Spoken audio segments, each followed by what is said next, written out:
Yes, y'all. From the Henry B. Gonzalez Convention Center in beautiful San Antonio, Texas, it is Texas Football Today, live from the Texas High School Coaches Association Coaching School and Convention, presented by our friends at the Arlington Sports Commission. Hello, I'm Greg Tepper, Editor-in-Chief of Dave Campbell's Texas Football and TexasFootball.com, sitting alongside my co-pilot. Hello. Hello. Matt Stepp, Dave Campbell's Texas High School Football Insider. Matthew, hello. Welcome back to Coaching School. Welcome back.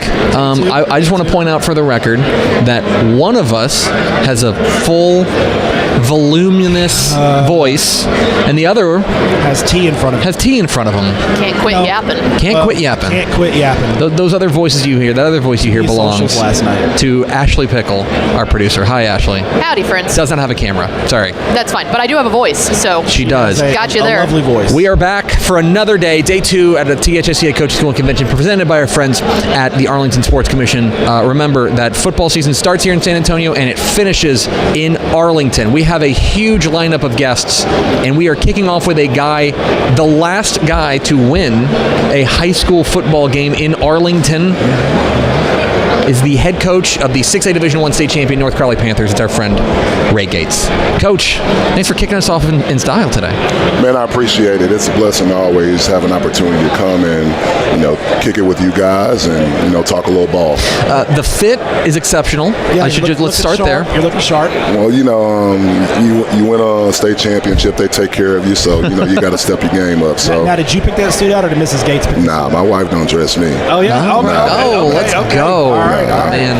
She I wouldn't have got her, if I didn't know how to dress. There you go. I got you. Okay. All right. Okay, so we are now, you guys are 7 months into your reign as the kings of Texas high school football, 6A Division I state champs.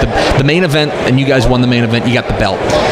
Can you, looking back on that 2024 team, obviously a special group, have you had time to really kind of sum up what it was about that team that was able to get them over the top? Yeah, that was a special group for us. We got to North Crowley 3 years ago, and a lot of those guys were sophomores. And so we kind of grew up together, me as a head coach, them as players in our program, and what that would look like and the foundation that we wanted to set. And over the course of, those 3 years, that team ended up being 42-2. And when you play a lot of football games and you play, the best competition in the state of Texas, it prepares you for the moment. And last year was kind of that culminating moment for us when we had, an opportunity to play Duncanville again, who beat us and put us out of the playoffs our second year. And to be able to play them and to beat them the way that we did, at a packed house, an unbelievable crowd, put us in position to go and win it all. And so we were, fortunate, and a lot of veteran leadership, and I think those are things that really helped us, last year. Looking back at the off season, though, when you win a state championship, you get pulled in a lot of different directions. You get asked to speak at a lot of events, and I know that's the honor to get asked to do those kind of things. But you also, you went on vacation. You did a lot. Did you have a chance just to take a step back and just take it in? Because you're ripping and running, you got so much going on. Did you have a chance to just step back and just kind of soak it in and enjoy it? Because the season is about to start, and I know this team hasn't done anything, but you want to enjoy what you accomplished. Did you have a chance to really do that? Because you were in Italy, you were doing stuff. Did you really have a chance to soak it in? Yeah, it was just a blessing how all that worked out. We had planned a trip right after the state game, but that was planned several months in advance. And so when we won the state championship on that Saturday, I was on a plane on Monday and we were flying to Rome. And it was probably the best thing I ever did, was because I had an opportunity to get away from everything and just kind of reflect, in another country. It was just a beautiful moment. And it was kind of the icing on the cake, if you will, for us and what we did. And, when we got back, we hit the ground running because, at that point, you're trying to figure out, what we need to do, to do it again. And we've been working ever since. And this is really kind of the last moment that you kind of celebrate, everything last year, and you move forward knowing that, what you did last year, it won't feed you this year. So we got a different type of hunger, and I think we're ready to go. I want to go back to, you mentioned the Duncanville game. I mean, Duncanville in 2023, they went out there, they put it to you, you know what I mean, in that semifinal. And then you guys come back the next year and knock them off. There are a lot of teams and a lot of programs that would have a letdown after that. That's a big emotional win. It's a game you've had circled, right? This is the team we want to get.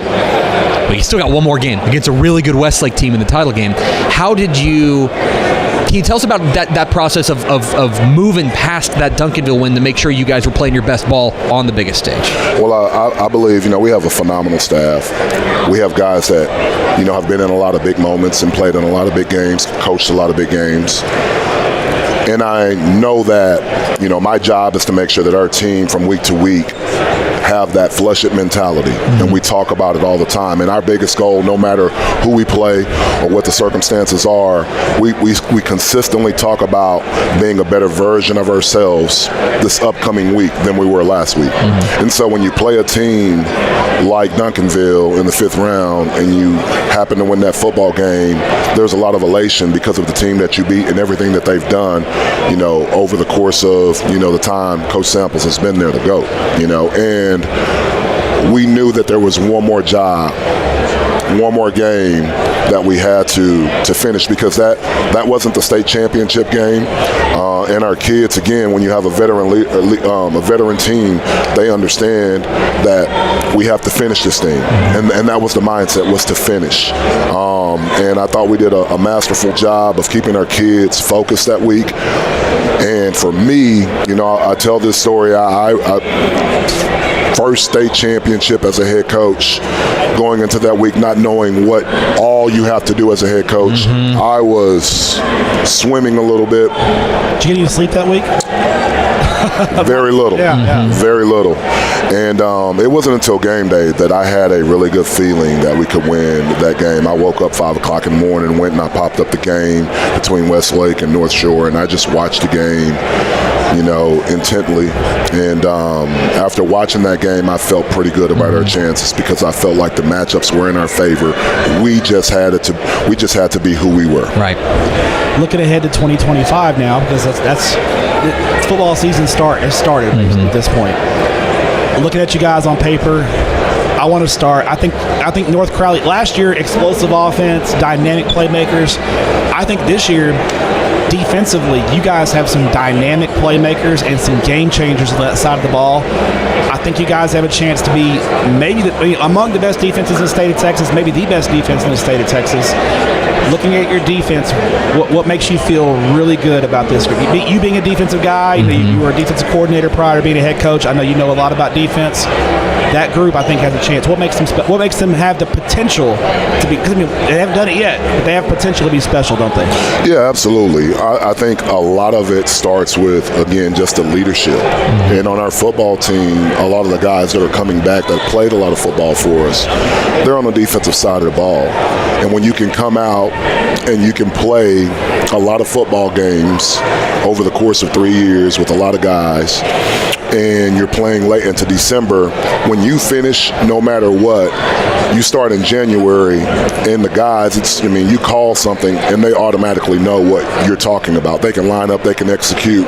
So you start talking about IQ football, and we're building on the knowledge that we have. And so I think, number one, I think we have a really smart group of guys on defense that understand, why we call things and how we want things to fit together. And then when you look at the talent across the board, I think it has to start with the guys up front. We have a lot of depth, maybe the most depth, I've had in my coaching career up front on the defensive line. And I'm really excited about those guys. Donovan Uganzi, defensive end, 6'4", guy who is super athletic. We have another one, 6'4", kid, and Jerome Irving, who will make a name for himself this year. We have Demrick Isaac, a 6'5" defensive end. And then we have Antonio Smith, another defensive end for us. That's a 6'3" guy. And we have a lot of long lever guys. The defensive ends this year are long lever guys with high motors. And so I'm really excited about them. And then the D tackles, all of those guys are back. Mm-hmm. We have all of those guys back from last year. And, Gleason, he was the MVP of the state game. Mm-hmm. He's back with Damari Beasley, Trey Tate, Calvin Wilkinson, and so Wilkins. So we have a lot of depth up front, and then the linebacker crew is one that we're excited about with a lot of depth. And a lot of guys that play for us. But when you talk about the back end, I think that's where we're going to make a lot of money with the Power 4 secondary. We're really, really deep, super talented in the back end. Your safety, Aaron Bradshaw. Bradshaw in the playoffs last year, I thought, just made a net. He was so good in the Duncanville game and the Westlake game. He was unbelievable. Such a funny kid, right? Like, people think, like, man, where did he come from? Like, who is this kid, right? And you let him tell it. When the playoffs get here, he says, it's time for playoff A-Ray. And he's like, what does LeBron and Jordan do in the playoffs, Coach? Like, their stats go up. It's playoff A-Ray time. So Aaron Bradshaw is a kid that played for us for 3 years, and we're really excited about him being the leader of that group. The offense was the headline last year. One of the most, quite simply, one of the finest offenses we've ever seen in Texas high school football. I don't feel like I'm overstepping on that. In the history of the game, one of the most outstanding offenses. Chris Jemerson, Cornelius Warren, Daniel Bray, Henry Finucane, Ian Carter, right? Quentin Gibson. Eli Reinhardt, offensive coordinator. We had him sitting in your chair. He's going to be the head coach at Hutto. I know he's going to do great things there. Tell me about what this offense is going to look like, maybe compared to what it looked like last year. Because I think we have, the last time we saw North Crowley, they were hanging a 50 burger on one of the best defenses in the state. Now, what does it look like in 2025? That's a really good question, and we've had a lot of conversations about it with the guys that we have. It's going to be different, and I have to stress to our guys that different is good. Yeah. There are some things that, what we do and how we do things are going to stay the same. There have been some folds and little things that we're going to do that we haven't done that's going to be really good based on the personnel that we have. And so I tell them all the time, listen, guys, we have premium ingredients. Your job is to make sure that you bake this thing right. Right? And so as we put the pieces together, it's going to come together because we understand what we need in order to make it the best that it can possibly be. And so I get really excited about this group because there's a lot of potential. A lot of people don't think we're going to be very good on that side of the ball. And I'm telling you, we're really, really good on that side of the ball. And when you get an opportunity to go up against a defense every day and practice like that, that helps accelerate what we need from that group. So we're really excited about our offense this year. Coach, I got one final question for you. You are a proud native of Shiner, Texas, and a lot of your relatives have done great things in Shiner. You did great things. Your picture is in Dave Campbell's Texas Football back when you were a running back there for the Shiner Comanches back in the day. I'm sure you know a little bit of the Flexbone technology, not Flexbone, veer technology. First off, what's your favorite veer play? Oh, man, inside veer. Inside veer? We got to start with inside veer, 12 and 13 veer. We're going to read, the three technique, and we're going to pitch off, that 5 technique. You tell Coach Park to put that in, maybe just for fun. We're not going to run that split back veer. All right, and then you were a 4-sport guy at Shiner, football, basketball, baseball, and track, right? I want you to give me a quick scouting report on Ray Gates, the basketball player at Shiner High, and Ray Gates. I heard you were a pretty darn good baseball player, but I heard y'all were playing baseball every day in the summer in Shiner. So you grow up in Shiner, and the first first thing when I was growing up, it's changed a little bit now. The first thing you do is you pick up a bat and a ball. And so that was my first love, was baseball.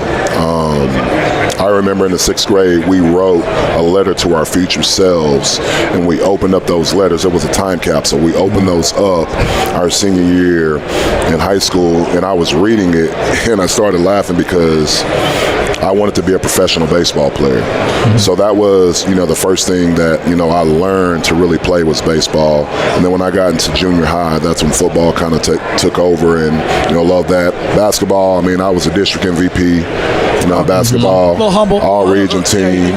Light work. Last game, we lost in a regional tournament. I had 22. Double 22 and 12. Yeah, something like that. My game was right. Were you a pull hitter? And like if somebody threw you a fastball, were you pulling that thing? I was really good in baseball. I played a lot of different positions. I went home and played an alumni baseball game, and I hadn't hit a baseball off the mound since I left Shiner.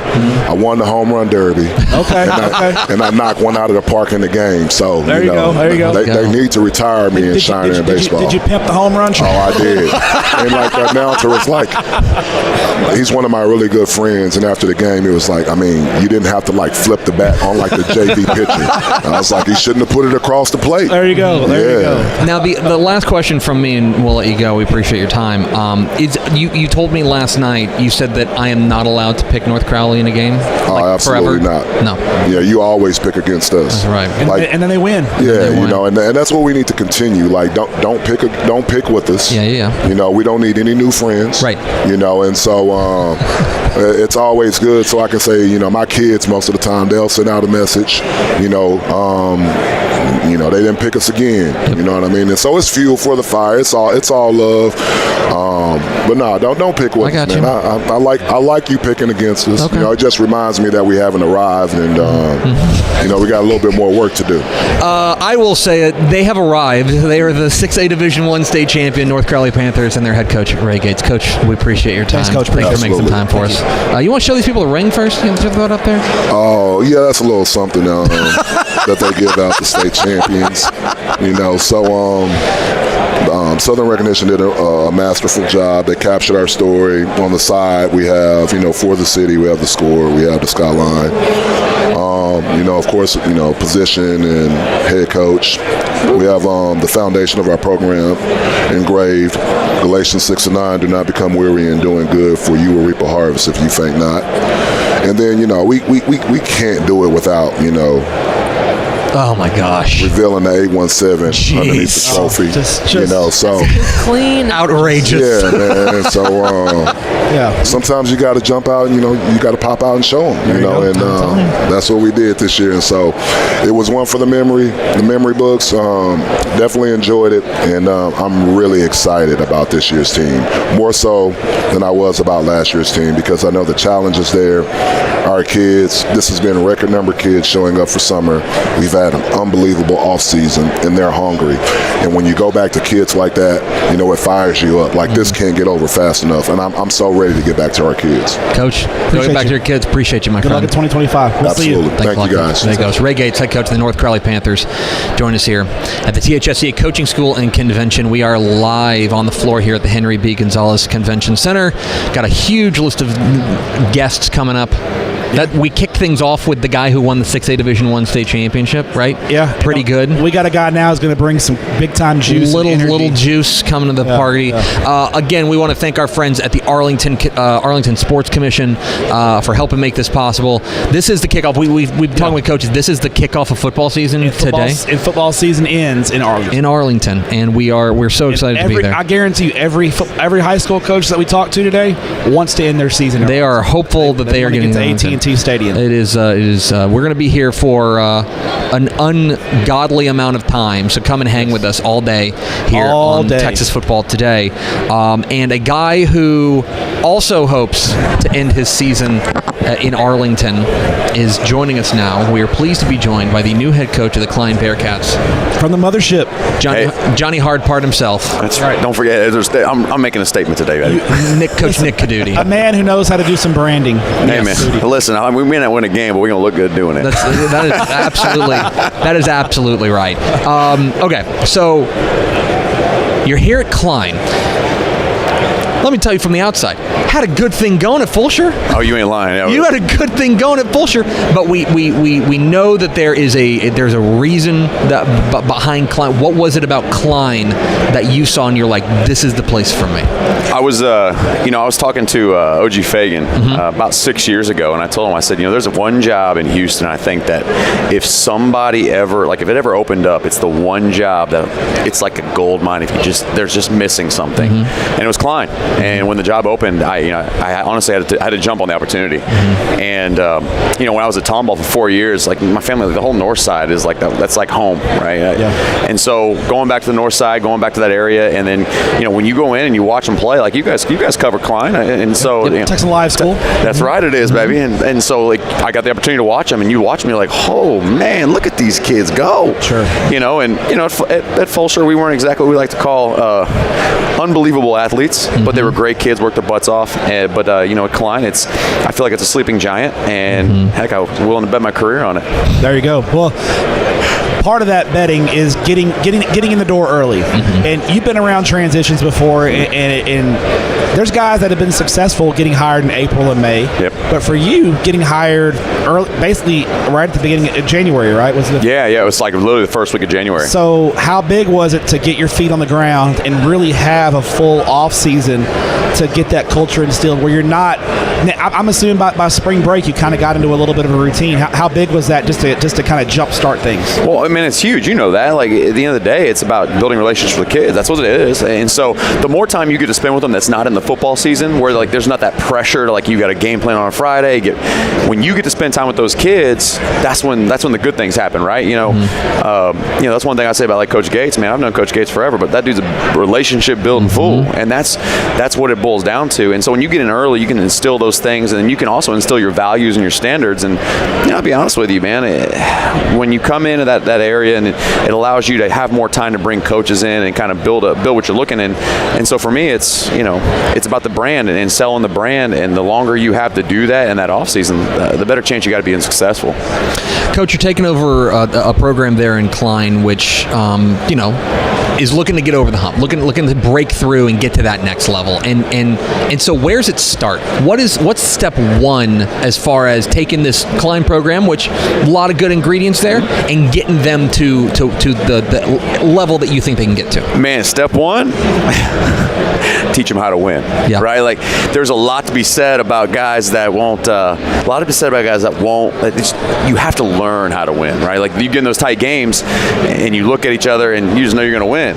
And so you got to learn how to do that. So everything's got to be a competition. You got to teach kids that hey, at the end of the day, we're going to compete in everything we do. You want a girl? You better compete for her. You want a house? Well, it used to be. You got to compete for it, right? Sure. But it's that's the whole thing is instilling that mentality, and that's got to be the first step, because when you got a team that was on the cusp, right, 6-4, they were a touchdown away from beating Tomball, a touchdown away from beating Tomball Memorial, but yet scored 40 points in most of their games. They're there. So what is it? Like you said, and for me, it's about competitiveness, right? It's about instilling the competition in those kids. If that means beating the crap out of each other for a little bit, then that's what you're going to do. There you go. Nothing wrong with that. Let's keep everybody healthy, but let's get after it a little Hey, bit. man, you got brand physicality. There you go, Coach. I love watching your teams at Fulshire, and your mentality as a coach is you're going to let it all hang out. You're a guy.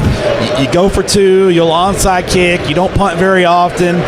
Is that traditional football says that you're nuts? You don't do that. Yeah. I've been told that a few times. Yeah. That, and obviously, when you grow up playing old school coaches, you probably at first were like, okay, this is how football is to be played. Yeah. When did you start to? Were you an analytics guy, or were you like, this doesn't make any sense to me? Why should we just give them the ball back? How did that philosophy develop over the course of your coaching career? So I'll tell you this: my last year in Missouri, we actually led the nation in passing. Believe it or not, right? You told me that. From a guy that runs the ball every play now. now, right? But we led the nation in passing. But it was when I got hired, my athletic director his name was Kevin Armstrong, and his dad was actually, if you ever seen Glory Road, his dad was the one white guy that started on that team, right? So he's like, he's a guy that's, he's athletics. His son played for me, and he hired me. He said, I want you to put fans in the stands, and I want people to get excited about football.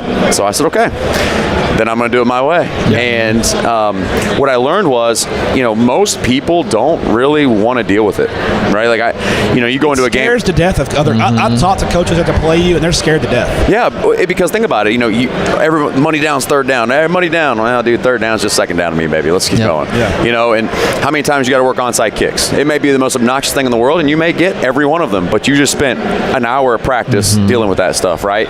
And the PATs, again, go back to it. If I can get 3 PATs, I stole a possession. I stole a possession from you. And so it's there's an analytical part to it for sure, because there is mathematics behind it. But I think it also boils down to, man, just have an identity, be different, right? Be different. Have people look at you and go, I don't want to freaking play those guys.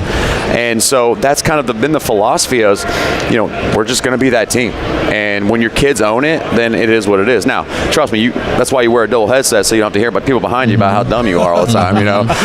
They said, what was it? Somebody told me the other day. I said, there's only 2 things in the world every man thinks are better at than you, and that's barbecue and football, right? Yeah. And so I get told how bad I am every day at it. So it is what it is, man.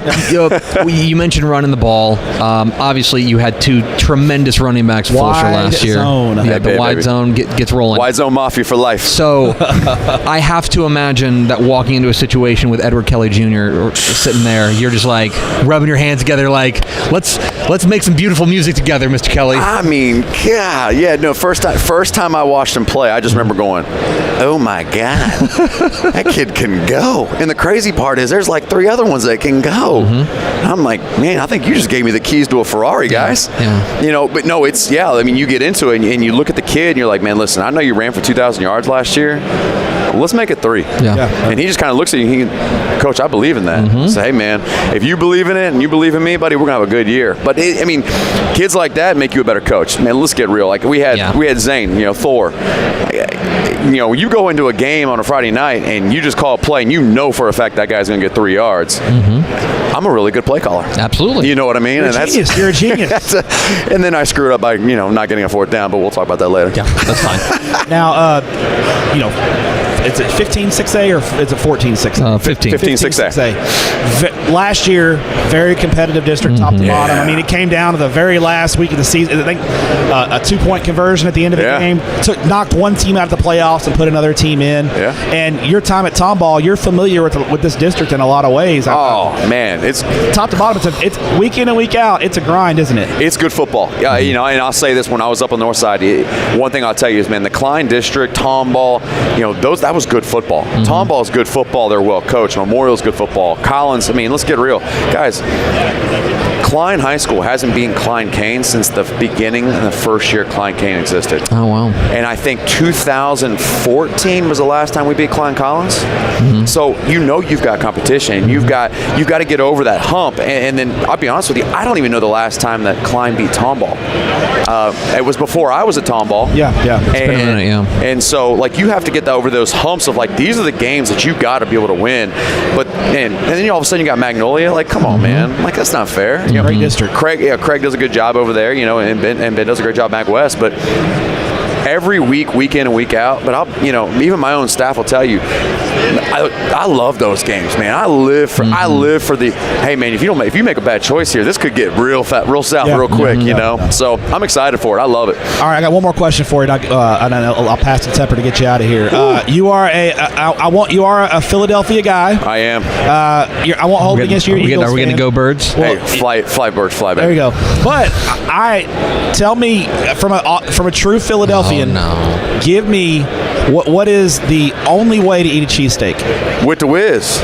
Cheese whiz. You got to put the whiz, man. Will you accept provolone at all? Listen, you only get provolone if you're feeling fancy and bougie, bro. But if you're down in the hood and DRC knows, man, you got to put the whiz on it. Whiz with onions, man. Just slap that thing on there. There you go. All right. See, finally, we got the answers to the important questions. That's real life right there. That's Nick, priorities. Nick Codutti, the new head coach of the Klein Bearcats. Coach, we so appreciate your time. Thank you so much for stopping by. I appreciate you guys. Thanks for having me. us. All right, there he goes, Nick Codutti, head coach, the Klein Bearcats, the mothership. I'm gonna get a mothership shirt. I'm gonna say it loud enough so the coach says it. Awesome. Yeah. I'm gonna need that mothership shirt. To hit Codutti up in his DMs and see if we can get some mothership gear. It's Texas football today, live from the Texas High School Coaches Association Coaching School and Convention in San Antonio, presented by our friends at the Arlington Sports Commission. We're so appreciative of you spending a little bit of your day with us, and appreciative of all these coaches who are going to be stopping by, chatting with us, chuckleheads. Yeah, for taking time out of their very busy schedule. Absolutely. It's really because of the city of Arlington that they're coming. Yes. They're not coming for us. They're coming because they're like, you know what? Let me get in the good graces of Matt Wilson in the city of Arlington because I want to play at AT&T Stadium. Can confirm. Well, and let me tell you about a guy who knows a little something about the expectation of making it to Arlington. He's the head coach of the Cuero Gobblers. Coach Jared Fikac joining us. Coach, thanks for your time. We appreciate it. You want to hit his mic, Pickle? Okay, thank you. This is... Let me tell you something about Cuero that you already know. I've described them once years ago as a community full of crazy people and our people. I don't know that there's a community in the state of Texas that loves football more than Cuero America. And Cuero America loves their Gobblers more than anything. They do. It's amazing. It's amazing and it's awesome, right? I remember a couple coaches when I first got there talking about how you drive down the street and the planter boxes in town have the C's on them and the green and so it's an awesome community that supports the school and loves them some Friday nights for sure. And so, man, it's one of those things where if you're a high school football coach, you want to be in those types of places. I personally have never been to a Friday night at Gobbler Stadium. That is something I need to rectify. I need to get over there. What makes the Friday night at Cuero special? It's 100% the atmosphere, right? I mean, they show up early. They're loud. Show up early and stay late. They stay late. They're loud, and they just there's a guy there that wears a hard hat and he has a Go Mean Green chant and he does it and then the entire fans do it and it's just it's awesome on Friday night sitting there. You turn around every once in a while as a coach and just look up there and it's a sea of green. Yeah. And they're fanatics about it. They expect us to win every single Friday night. Doesn't matter, and they're as fun. It's as fun as can be because the kids are there. They grow up wanting to be Gobblers, and so they're running around, and it's just fun. I want to go back to last year. You guys finished 9-4, running to Wimberley in the third round, who personally victimized District 14, District 15, 480. Yeah. Yes, took them all out. Crazy. I'm sure no one outside of Wimberley was sad to see Cody Stover graduate. No. 100%. I've been there. He was a sophomore when I first got to Cuero, and we talk about Thomas. It was like he was there for 10 years, you know. But it was his 4 years, but yes. How do you, looking back on last year, how do you kind of sum up and kind of how do you sum up what you guys did last year in 2024? Yeah, we had some question marks coming in because we had lost some good seniors going into last year, and we had a bunch of kids step up, and then we had a big injury with our quarterback going down, and had to make some decisions on which way we were going to go, and called up Jace Guajardo to kind of take the reins over, and heck, his first football game is against the 6A. He comes up from the JV and he plays Harlingen, the 6A, and so, but he just took the reins and did a phenomenal job as the year went on. But we just saw kids grow. The senior class from this year was part of that semifinal class. We had a lot of them that were sophomores that year that played at the varsity level, and so it was a lot of growing pains, but we got better each week. Heck, we played 2 5As and a 6A in our preseason schedule, and so competed, and competed hard, and did a lot of good things, and we just kind of got better and better each week, and then ran into obviously Wimberley was as good as they were. They were strong. They were really strong last year, and so thought our kids competed hard though. That injury to Jackson Marie, your quarterback last year, it's almost like a blessing, a curse and a blessing, because now this year you have an unusual luxury of having two guys that you're very comfortable going into the season with. For sure. I mean Jackson Marie and Guajardo, both, I think if either one of them you feel very comfortable going into the season. Yeah. How do those, I know you want to create competition and you that kind of thing, but sometimes that can be especially at that position. Yeah. That can be a challenge managing that obviously one's a senior, one's going to be a junior. How do you and your coaching staff manage that situation? And it seems like those kids, just from what I've heard, have handled it very well. They did, no, for sure. And Jackson all year last year, as he was sitting on the sideline, was Jace's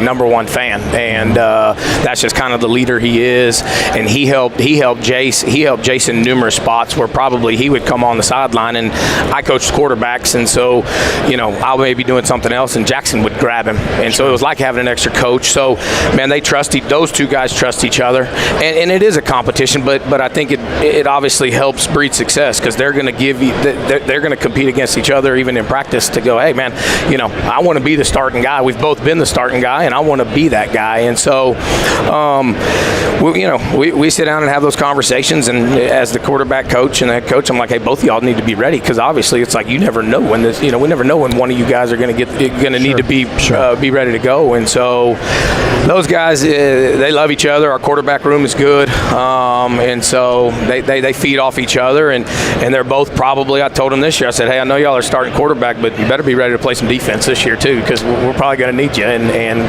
they're like, coach, whatever you need. That's awesome. Now, whoever you got back there gets to throw the ball to Walker Dietz. Right? Yes. So, Coach, I'd like to volunteer to be your quarterback, because I promise you, even I couldn't screw this up. Let him go get it. Let him go get it. Let him go get it. This guy, if you've never seen the tape on Walker Dietz, it's a shocking highlight tape. Yeah. It's really amazing. But as the guy who sees him every day in practice, what is it about him that makes him special? It is work ethic for sure. Mm-hmm. I'm telling you, he comes in he's doing extra, he's running extra routes, but when we're just we're doing routes on air in practice, I mean, his routes he's trying to make them as crisp as they can be. It's full speed all the time, and it's awesome because we got some young wide receivers coming up, and they're just learning. They're seeing how he works. But he's a student of the game too. He's obviously a great kid and a great athlete, but he just works hard. He catches everything. That's one thing. Jackson and Jace will both tell you. It's like, get the ball in his vicinity, because he's probably going to come down with it, because he makes some phenomenal catches in practice.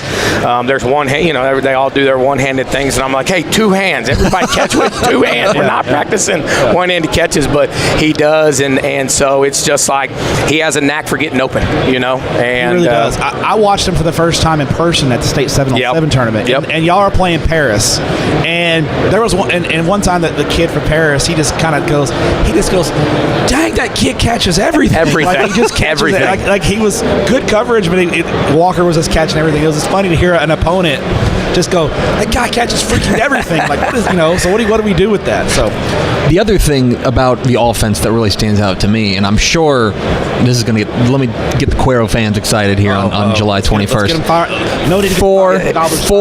Four out of the 5 offensive linemen are back. So, we can talk all we want about Jackson Murray, who's spectacular, and Walker Dietz and all these playmakers, but the big hog mollies up front starts there. That's where it starts, and that's where it's always started for Cuero historically. Yep. Yeah, for sure. And those guys, like I said before, we had a couple of them that played some significant downs for us in deep playoff runs in the last couple of years, and they're all back. So we got 4 seniors. We lost a good couple seniors. Have to replace a really good center that we had in Cash Cooper, but we've got couple of those guys going to step up and do that, and so that's where it's going to anchor us. I'd say if we lost guys in certain spots, it was at our skill positions, but I know Walker obviously brings back a bunch, but we've got a couple young wide receivers, and so being able to sit up there and know, hey, I think we're going to be able to run the ball, and that's going to help our passing game, obviously, but Jaden Winfield's one of those guys. He's a senior coming back. He's been a 3-year starter for us, and he kind of anchors that offensive line, and so they have worked a ton, and we're going to sit there and lean on those guys tremendously. And I think any football coach that sits here and you got 4 guys coming back on the O-line, they're going to be excited about that, because we all know, that's where it starts. Oh, for sure. Win and lose in the trenches. Let's talk about let's flip it on the defensive side of the ball and talk about. Tell us a little about some of the guys you're excited about on that Gobblers defense. Yeah, in 2025. for sure. And I think if if there's question marks, that's where it is, because we've always had some good linebackers. There's been Burks and Patek's and some of those guys, and we've lost some of those guys, and so we've got to have those guys. We've got some young guys stepping up that got to take over. Aiden Stafford's a guy that plays D-line for us. He's a returning starter. He's a big old kid, and he's going to anchor that D-line for us. But we're excited. I think our secondary is going to have some depth, and so we're going to be able to lean on those guys a little bit. But we're going to have to find some linebackers, and we've got some in Jevin Trevino and Dom White. Those are names that you guys probably hadn't heard of bunch, but we know them in our program, and they're going to be solid. Your JV was 10-0, right? They were 10-0 JV. We've got some good. Young. They're just young. Yeah, right? young. Yep. And fortunately, we've had some depth on the varsity where we were able to keep those guys down and play as freshmen and sophomores on the JV, and now they're coming up as juniors.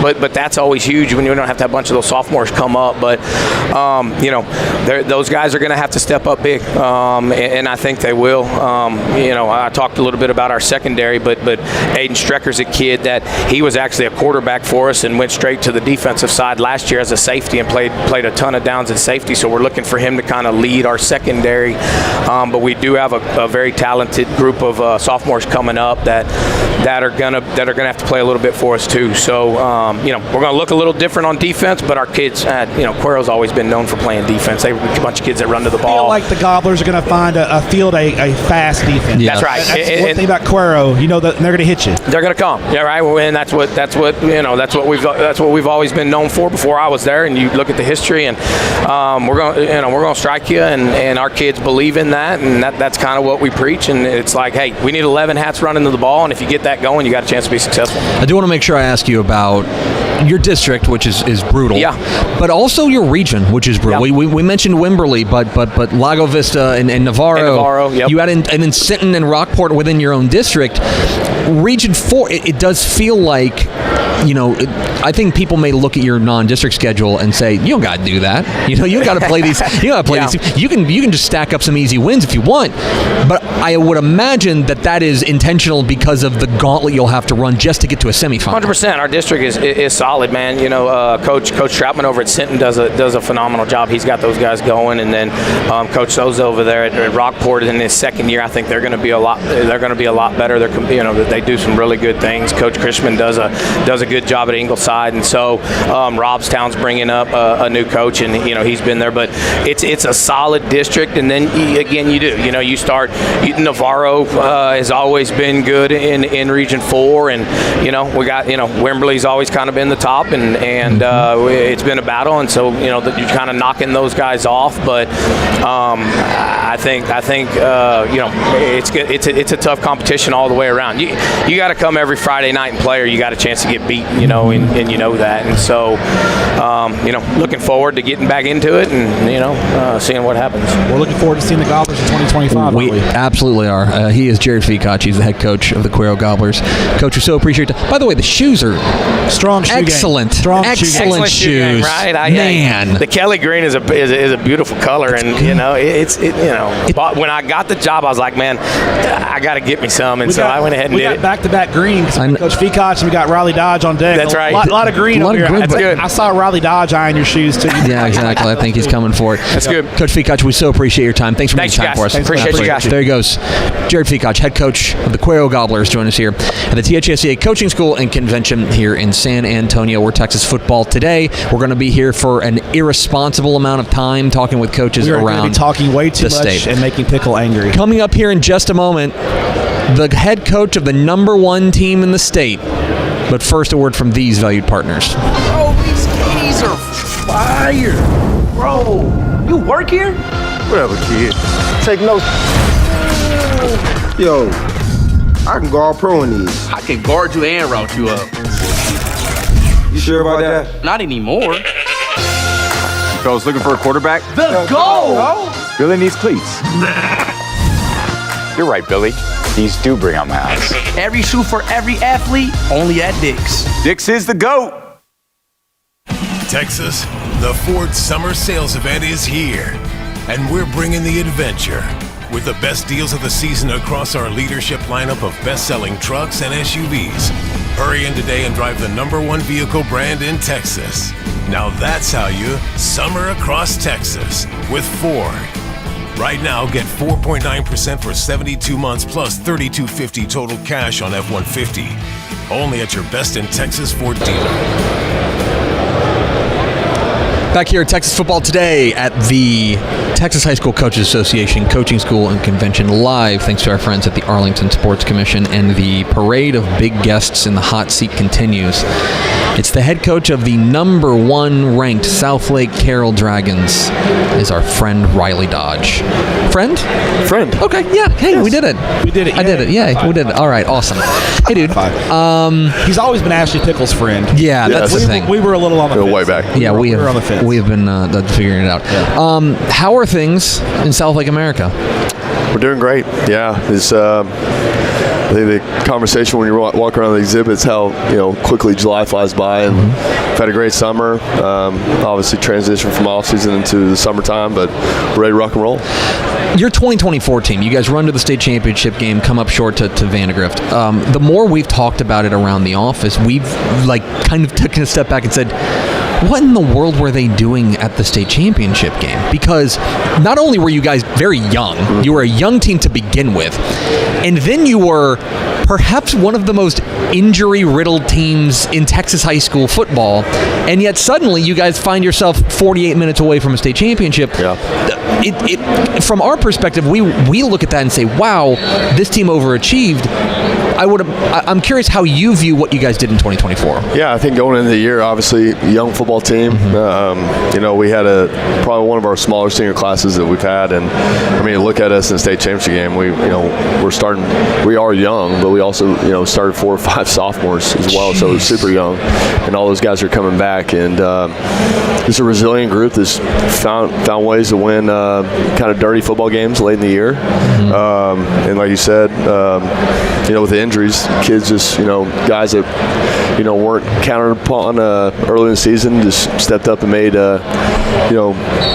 huge contributions to what we were doing, and stepped up in big moments. Now, with that success you had last year, because you're a young team, naturally, you're going to look good in the preseason rankings, and we ranked you #1. The biggest question I have is, are you mad at Tepper for ranking you #1? Are you mad at him? It's a team. Go on. No, what? It's Tepper. We live by the mantra here, blame Tepper. Yeah. Well, I think most coaches, and it's flattering. I think that's no doubt, and it's old coach talk. Rankings are awesome, and we got to still go play football games, and we got a talented group coming back, and it was hard. When you're filling out the questionnaire, should we lie about how many kids we got coming back? Y'all know that, and but no, it's flattering, and we have huge expectations this year, and we're excited about it. That's nothing new in Southlake. You got the tradition there at Southlake Carroll is second to none in the state of Texas. So you're used to it, right? That just comes with the territory of being at Southlake Carroll, right? Yeah, and we have special kids, and I think that's what they want. They understand that, and I think that's the unique thing with our kids. They grow up as Dragons from the time they're in kindergarten all the way up to their seniors. So they love the expectations, and they like the bright lights. You, of course, the Southlake Carroll is a hotbed for quarterbacks. One sitting in this chair right here, and I know that you hold quarterbacks at Southlake Carroll to a high standard, right? That is one thing we come to expect every year. That's going to be excellent quarterback play. Angelo Renda took you guys to a state championship game last year. He's back for his senior year. You are a guy who has seen every Southlake Carroll quarterback, it seems like. What is it about him that fits that Southlake Carroll quarterback mold? Probably different than the ones I've had since I've been my 8 years, which is just a dynamic playmaker. Can do a little bit of everything. Not the biggest guy. He's not going to scare you when he comes in the room, but just you feel good. You don't feel like you have to make the perfect play call every time. He's creative with the ball in his hands. He can extend plays and get the ball to our guys. He's a point guard, and he's just got a great way about him, and lead by example type of kid. But the ultimate competitor, and that's what you want, in your quarterback. speaking of injuries, one guy who missed some time last year was running back Davis Penn, and just interested to see how hard he's worked, and how excited are you guys to have him back in the fold? He had an amazing offseason. He's cleared. He's ready to rock and roll, and I think we're ahead of schedule with his knee. And but I think he trimmed down a little bit, through this offseason. Really took his nutrition and attacked the offseason, attacked his rehab, and obviously excited to have him back. And just I think people forget the production that he's had in the last 2 years. He had a breakout sophomore year, it was unbelievable, and then obviously the injury last year and spent time with Riley Wormley. But we're expecting a big senior year out of Davis. We'll just continue the parade of offensive stars. Let's talk about your receiver, Brock Boyd, guy who's now an Ohio State commit. I know, we have flipped on the tape and watched him, and we saw him in the state championship game, and you're like, Powers loves him. You're like, that guy's a freak show. Yeah.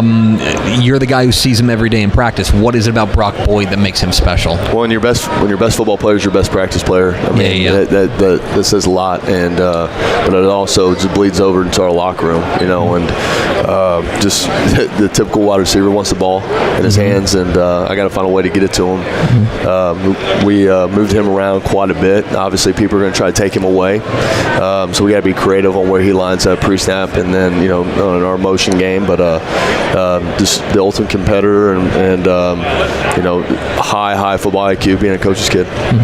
Looking at your defense, a lot of experience back on that side of the ball as well, and I love watching William Chin play.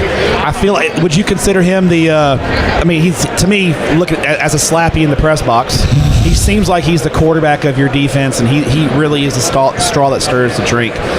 Talk about William Chin. He's committed to Brown. Yep. So clearly a very smart kid as well. Put a lot on him. Yep. Talk about William a little bit and what kind of special player he is. Gosh, he's one of the best football players, to be honest with you, that's walked through our hallways. Yeah. And that's saying a lot. Praise. He just, he's ate up with it. And like you said, Matt, everything does run through him. And we put a lot on his plate. We put him in uncomfortable positions at times because we know he can handle it. But it just shows up around the football. He turns his tape on, he's around the football, and he's leading the secondary with a lot of guys coming back. We mentioned you guys being the number one team in the state, and I'm just curious about the conversations about expectations within because we've talked about there's high expectations every year. You guys could bring back you guys could be starting over from scratch, and yet there would still be expectations there and stuff. Like, how do you guys talk about that just on the week to week to keep these guys focused on the task at hand? Yeah, I think that the biggest thing, don't run away from it. I think it's okay to talk about it, but the challenge right now for us is, like someone asked me the other day, are you excited to rinse and repeat? And that's for us, we got to be better. We got to be better. And the challenge for me and my DC Lee Munn on the way down here, we're talking about if I was a first team all district guy, the goal is you need to be an all state guy. If I was an honorable mention all district guy, you need to be first team all district. So I think the challenge, obviously, bitter taste in our mouth after last year. The kids attacked the off season the right way, and but the expectations, like we talked about, are always there. But with the group we have coming back, I think the feeling in our locker room is everybody knows we have an opportunity. We need to go seize it. Oh, okay. If I may follow up on that, let's talk about the pressure on you. Okay, you're a South Lake guy. You're a legend as a high school football player, and now you're coming home. And you got the number one team. Is there pressure on you to go out there and win? Do you feel that? Yeah, I feel it every year. Yeah. To be honest with you, I think that it's a unique place in the sense of if you don't win football games, you're probably not going to have the job very long. And we've done a good job, but at the end of the day, as a competitor, and you got to win the whole thing, and that's why I took the job. 8 years ago, I wanted to be back home, but also I want to be around a place that has high expectations and expects a winner.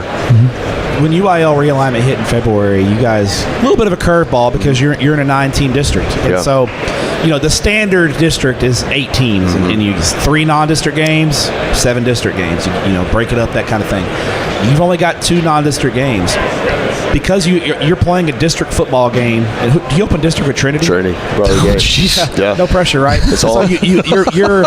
I'm not going to break any news, but I think you guys in Trinity are picked 1-2 in the district. And a lot of fun. I think Trinity's going to have a great ball club this year. So you're opening right off the bat.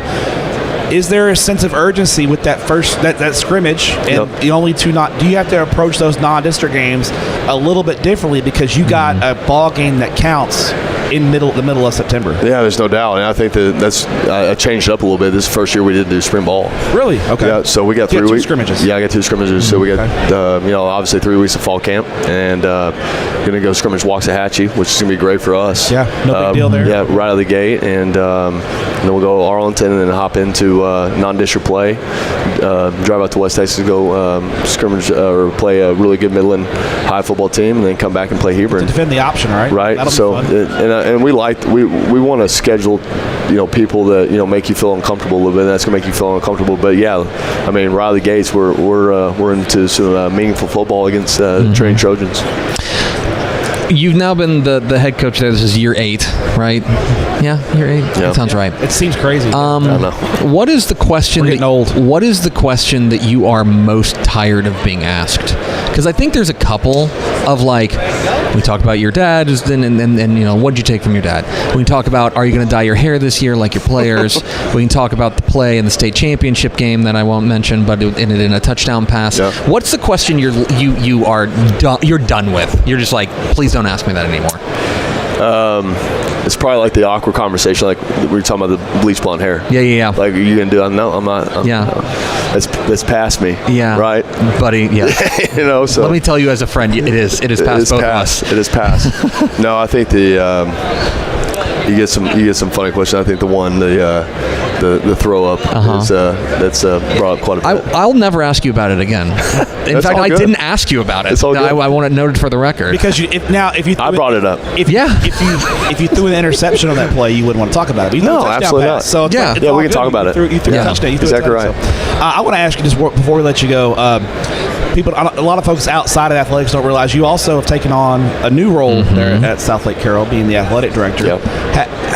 Because of that, you have your hand in a lot more things. I called you one time. You were on your way to a basketball playoff game. You're at softball games, but because of that, you have to rely. I think you probably don't get to coach as much football as you would like anymore because you're doing administrative stuff. And I know that's a job you were going to take, but you got to have a quality coaching staff when you do that. So you obviously have to rely on your assistants a lot more. How key is building the right staff and having guys around you that you trust to get the job done, because you have to serve and you're stretched a little thinner now? Yeah, it's everything. I mean, I think that as the years have gone on and obviously taking on this new role is learning how to delegate. You got to be a master delegator, especially if you're going to be doing both roles, and still trying to figure that out, obviously, with the AD role. But I got an amazing staff that I feel like I can give the keys to the car to them at any point, and they can roll with it. And my defense coordinator Lee Munn has been with me for 8 years, and got an amazing offensive staff as well. You got 4 kids. Are you just tired? Are you just tired all the time? I'm tired. We're all the time. We went on vacation. I need a vacation from the vacation. I know, man. With the kids. For sure.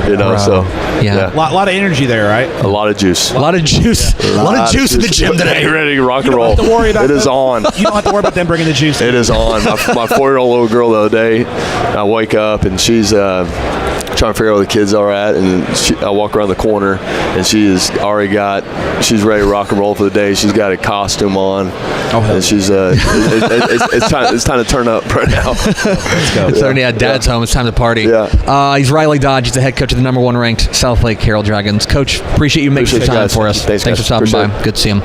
Riley Dodge, head coach, Southlake Carroll Dragons, hopping on with us here at the THSCA Coaching School and Convention in San Antonio. Excited to see what they do in 2025. I did not bring up the fact that he's not very popular in Coppell, because he personally victimized the Cowboys on multiple occasions. We should have asked Riley about how many touchdowns he's thrown against Coppell. I think he's probably got because I think he started for at least 2 years, maybe 3 years. Is he the most hated man in Coppell? Besides me? Yeah, besides you. I mean, he's probably number 2 behind me. But yeah, he probably has 15 touchdowns against Coppell. I think that's a fair assessment. Probably, yeah. Between Chase Daniel, it was a parade of just personal victimization from South Lake Carroll. Yesterday, Pickle was getting victimized by Mason, and you're reliving getting victimized by South Lake Carroll. It's tough, man. Life hits you fast, man. It does. It comes at you really, really fast. And then they keep coming by and just reminding you of it. I know. Sorry, Pickle. Exactly.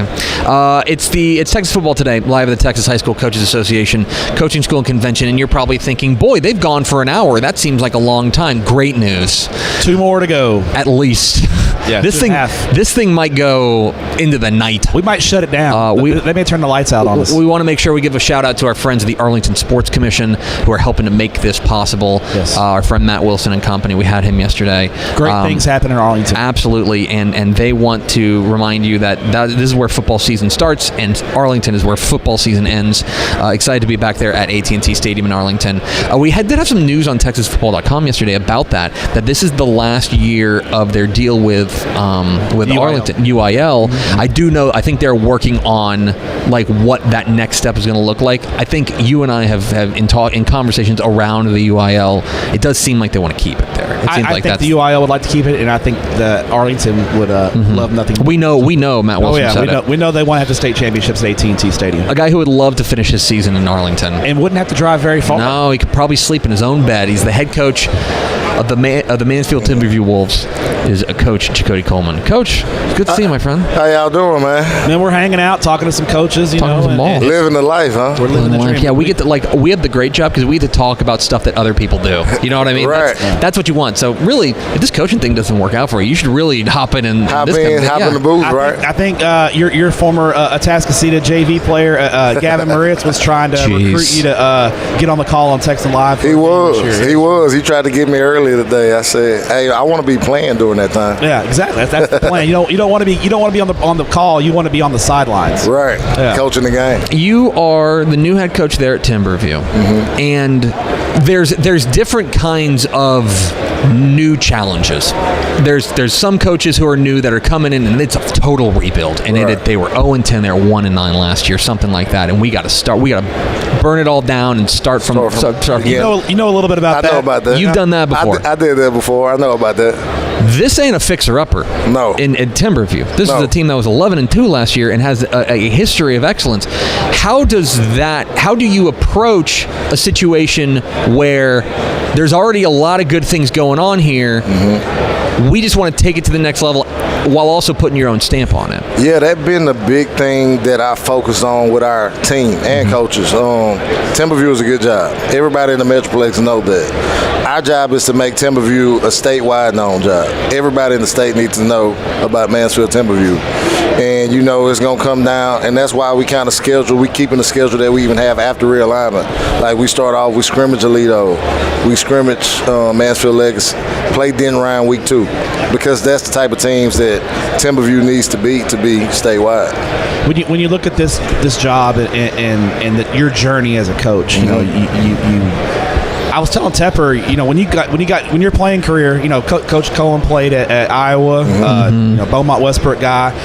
Your first coaching job was under your former high school coach in Craig Stump. It was. But I think you tell me, correct me if I'm wrong here. You didn't plan on getting into coaching, did you? Right away. You were working at HEB, right? I was working at HEB, and I was it was crazy. I was at HEB, and I worked there through high school, came back, and they had a diversity position, like an admin position, for HEB. Sure. And I'd interviewed for it, and I was either finna go into that world or I hopped in the teaching and coaching world. And that's really if I could be working for HEB right now. But hey, there is an HEB in Mansfield, so it's on Broad. Yeah, it's on Broad a little bit. It's fate, right, that you ended up there. Another thing that's fate is when Coach Coleman was interviewing for the Timberview job, and after he got the job, he told me, he goes, I want you to tell the story of the maroon suit.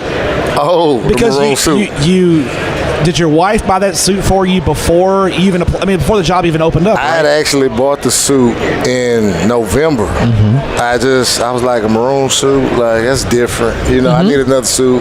Going into you're a stylish guy. Yeah, I try to buy a suit a year. You know what I mean? So I don't buy a suit all the time, but a suit a year, and I got an all maroon suit.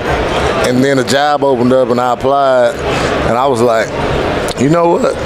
I know nobody's gonna wear a maroon suit to an interview. You know, it take a little boldness. Yeah. And I said, well, I'm going to wear a maroon suit to the first interview. So my analogy to that was when you wore the maroon suit, I was telling Ray Gates this. We were talking about it. I said it was almost like, you know how when you get when you get a turnover and you're on the plus 35 and you take an end zone shot? Yeah, it's time to take a shot. The maroon suit, was the shot. That was your shot. Hey, it was a shot, and it worked out because, you know, the next time I went in the interview, like, they were like, oh, Coach, you ain't got that maroon suit on today. Yeah. So it was on their mind the first time I wore the maroon suit. There you go. That's Take fine. a shot. You're coming here from Dallas Skyline. And I think that it's a remarkable kind of difference. You're going from a Dallas ISD school there over to Mansfield. You know, it's city versus suburban, stuff like that. In getting with your guys and talking to your team for the first time, I'm curious, when you addressed them as their head coach for the first time, what was your message to your guys? My message was basically, anytime that I've had guys like you, I've won. And I've won big. And I've been a part of winning big. Anytime we've had this setup, this type of talent, and known, you know, that we can win at a place like this, I've won. And that was my message to them, like, know where I'm coming from and know what I've done. And even at Dallas Skyline, you know, we did better than anybody thought we could do. And, you know, we really should have made the playoffs this past year. People realize that you guys at Skyline last year, you took Waxahachie to the mat. Yeah. You lost in overtime. You handled. I mean, Crowley was a third-round playoff team last year. You guys.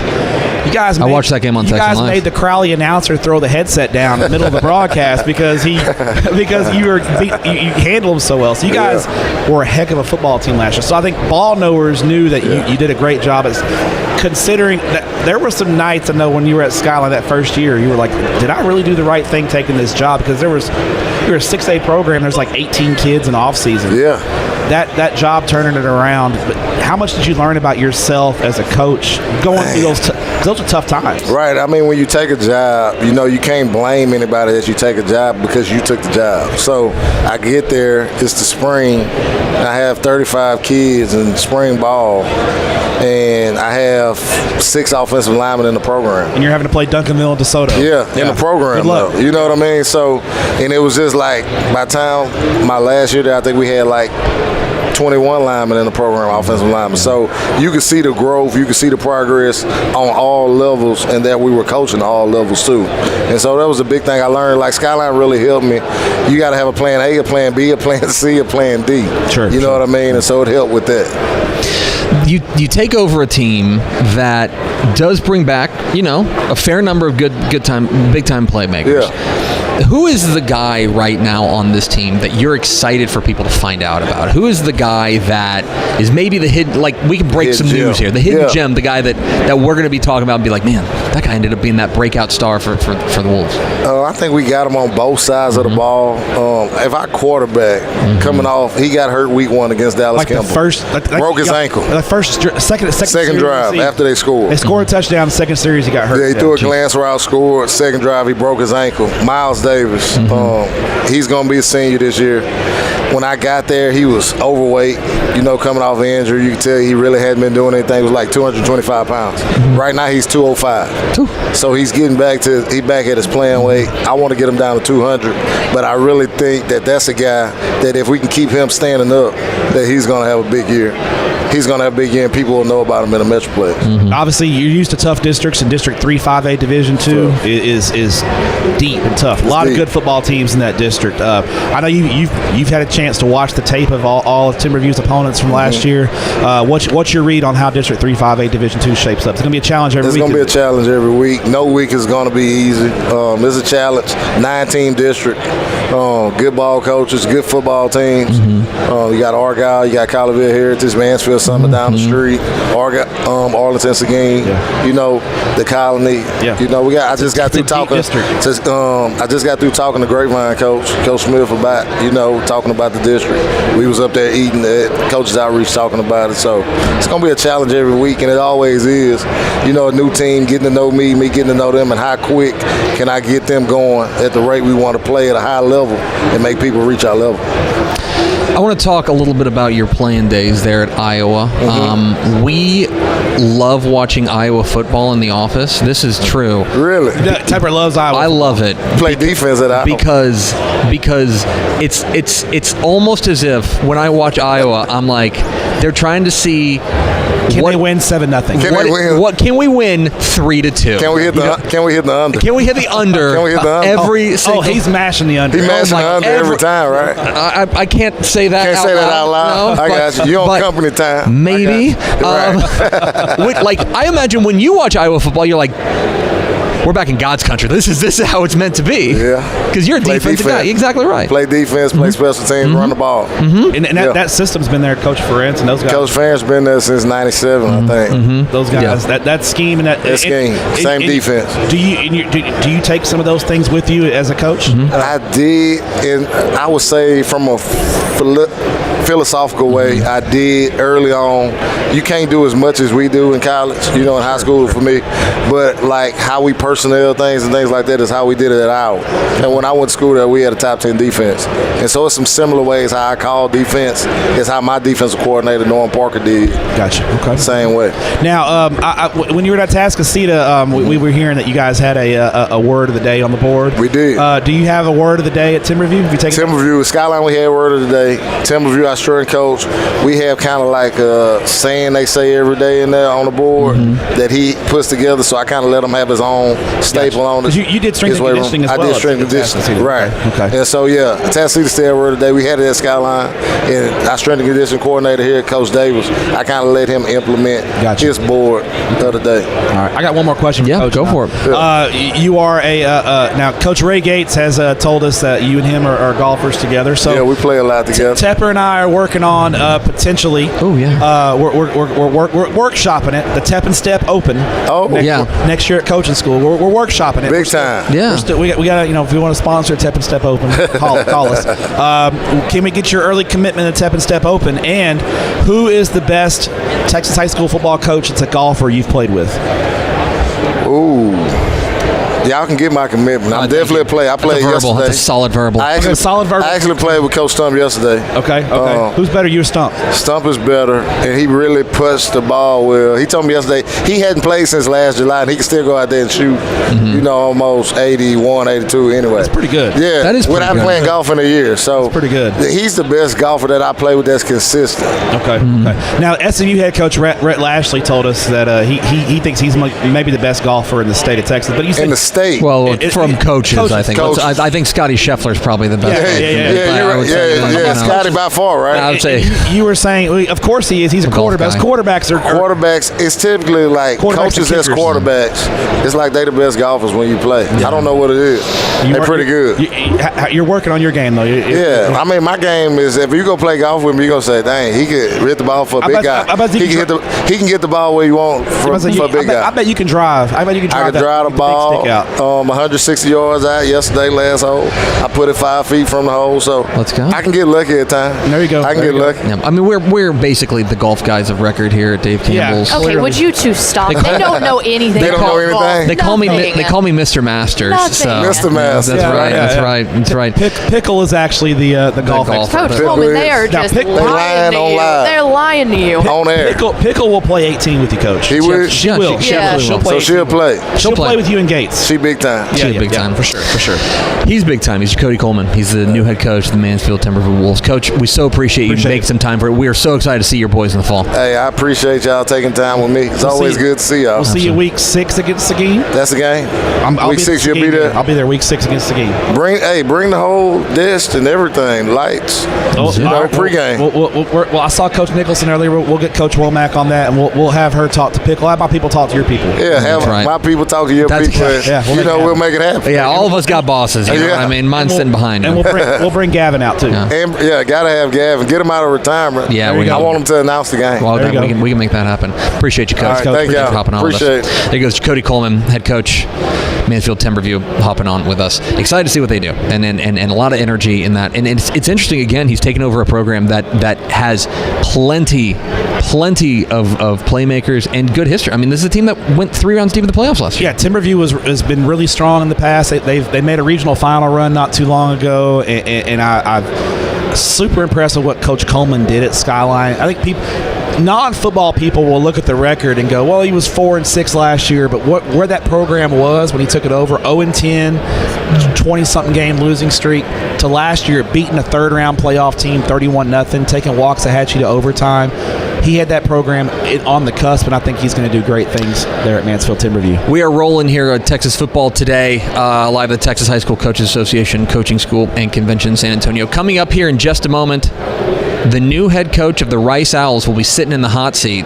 Nothing but fastballs, high and tight. Scott Abel, but first a word from these valued partners. Bro, these Katie's are fire. Bro, you work here? Whatever, kid. Take notes. Yo, I can guard pro in these. I can guard you and route you up. You sure about that? Not anymore. Fellas looking for a quarterback? The goal! Billy needs cleats. You're right, Billy. These do bring out my eyes. Every shoe for every athlete, only at Dick's. Dick's is the GOAT. Texas, the Ford Summer Sales Event is here, and we're bringing the adventure with the best deals of the season across our leadership lineup of best-selling trucks and SUVs. Hurry in today and drive the #1 vehicle brand in Texas. Now that's how you summer across Texas with Ford. Right now, get 4.9% for 72 months plus $3,250 total cash on F-150. Only at your best in Texas Ford dealer. Back here at the Texas High School Coaches Association Coaching School and Convention, it is Texas Football Today, presented by our friends at the Arlington Sports Commission, Greg Tepper, Matt Stepp, Ashley Pickle, and we are pleased to be joined by the new head coach of the Rice Owls, Coach Scott Abel, joining us. Coach, thanks so much for making some time. I know you're a popular man around here. Well, no, listen, no place I'd rather be than right here. Well, excited to be on today, and thanks for having me. Thanks for hopping on with us. The transition that you've made here to Rice, has it been like drinking out of a fire hose for the last 6 months? Well, I mean, yes and no. Yeah. I mean, it's I've said it a lot. It's gone really wildly better than I expected. You know, in a transition, there's a lot to do, right? There's a lot to uncover, a lot of work to be done. But what's made it better than really what I could imagine in your first 7 months are the people, right? We're able to really retain a lot of the roster, build around it, a lot of excitement in the building. So I'm excited what these first 7 months have been for our program. But we're growing and we're developing, and the real stuff's getting ready to happen. And you mentioned a lot of guys stuck around, including in this day and age, it's kind of rare. You have a coaching change and with the transfer portal and everything in college football. I noticed that your quarterbacks, all three of the guys that were previously there stayed. They a lot of those guys, you have three guys who were incumbents, and I know you obviously changing offensive schemes and systems. How do you and your coaching staff go about? Because I'm sure those guys all bring different skill sets to the table. How do you go about evaluating those guys and then finding that right fit for your scheme? And is that still a process that's going on today? Well, I do think it's still a process ongoing. I mean, I think there's been some separation, and I think I'll start with saying how excited we are that all those guys wanted to run our system. When somebody asked me, hey, what are you looking for in your quarterback? There's a couple of things that jump out at me. One, I want a winner. I think the best stat you can look at a quarterback is their win-loss records, like a starting pitcher. Sure. Yeah. And the second thing is I want somebody excited to run our system. We're a unique offense, and all these guys were excited. And I think it was shocking to the world that we retained the quarterback roster and then really built around it. And so it's an ongoing process of evaluating them, and they've all grown and learned, and I'm excited to see what August brings for them. I really am. And they compete every day and work really hard and understand that only one guy can win the job, but they work together to make each other better. You mentioned your offensive scheme. I would imagine that you guys are the most popular offense to run on the new college football video game. I don't know. I haven't seen it yet. Okay. Here's my question for you. How would you, because it is a truly unique offense. We've seen it similar things before in the high school football ranks. How would you describe your offense to somebody who'd never seen it before? Okay, well, so we label ourselves gun choice. That's who we're gun choice offense, and if I had, that's our name for it, and that's exactly what it is, right? We're going to operate out of a gun spread set at times, some tight end wing set. We're going to take advantage of numbers, but the most important thing we do is we're giving our players options, right? We're giving them choices that sometimes are RPO related, sometimes read zone related, sometimes triple related, and in doing that, we're gaining an advantage through numbers. So, what makes us different than your traditional run-heavy team is we're not necessarily trying to control the clock. We don't want to be 4 yards in a cloud of dust. We want to be explosive. And our numbers through the years would tell you that's who we've been. Our 7-year period at Davidson, and everybody's like, oh, it's FCS. It's all relative. We were playing FCS competition with the worst program at FCS level when we took over of the 130-some programs. But we averaged in 7 years 35-point-something points a game and 430-some yards. So we'll see what it will grow into here, and it has taken on a little different identity at every stop because your talent pool changes. Your talent pool grows, and I think it's the biggest advantage we get is that we can really tailor this thing to a changing roster. We don't want our roster to change, but we're able to say, okay, this scheme, this RPO scheme is probably a little better for this group. This triple scheme is probably a little better for this group. This read zone scheme is better for this group. So that makes us really year to year able to adapt. And the proof is in the pudding. I mean, you guys in a game ran for 798 yards in a game, and that is correct. It's proof. And I think part of what that's fun to watch is you mentioned it. We're not 3 yards in a cloud of dust. You think of running. When you think of tempo, you're thinking of air raid. Teams are in the spread offense, and they're throwing it 50, 60 times a game. And we see that at the high school ranks in Texas. There's some run heavy teams who play with tempo. Your offense, when it's really rolling, you like to play with tempo and keep the defense off balance. Talk about how you guys utilize tempo along with the scheme. Well, I think it's a great question. We'll utilize every tempo created by football, right? And when the circumstance calls us to, hey, really control the game, ideally you get up, control the game, keep the other offense on the sideline. I mean, that's best for your entire program, right? It enables you to play your best defensive players more, when they're playing less snaps. And, but there'll be times where, man, I feel like that other team may be a little tired. Let's go get them. And that's been exciting for our guys. And what it does is, our guys see versions of their own offenses that they're coming from when we're recruiting them. And that is one of the main reasons years ago when I was an under center option coach, I transitioned to the gun because I thought it gave us an advantage at that moment at Washington Lee a couple ways, but one of those was in recruiting. When I sat down with a high school quarterback, they could see what we were doing in their high school program. And same thing with the running back. And it gave us more complexity in our passing game, right? It allowed us to be more creative and career-changing decision to go from an under center mindset to a gun choice mindset and the willingness to grow the offense. The scheme only works if you get buy-in from the players. If they're just not interested in running that offense, it ain't going to work. Have you sensed the kind of buy-in that you were looking for from your guys? 1,000%. I can say without hesitation, this first 7 months, it's been the most complete and quickest buy-in that I've ever had. It's my 5th head job. And once again, I think it's all relative, right? Whether you're taking a head high school job, a Division III job, buy-in's buy-in, culture change is culture change. And so, without question, the quickest buy-in. Kind of unexpected, right? I don't expect that. I show up ready to, hey, let me show you what this is. Sure. But from day one, and the roster stability shows that, right? We kept most of the receiving core. We kept the quarterback room in place, and that's exciting. And in turn, it helped us retain some of our best defensive players. People ask me a lot of questions about offense. we'll be an older defense that we're excited about. I think we have potential to be, if not the best, one of the best defenses in our league, led by John Kay, right, a legend in the state of Texas, and this change is going to allow them to be even better. Yeah. And so it is a system I think can help everybody in our program, from our kicking game to our defense to every position on offense.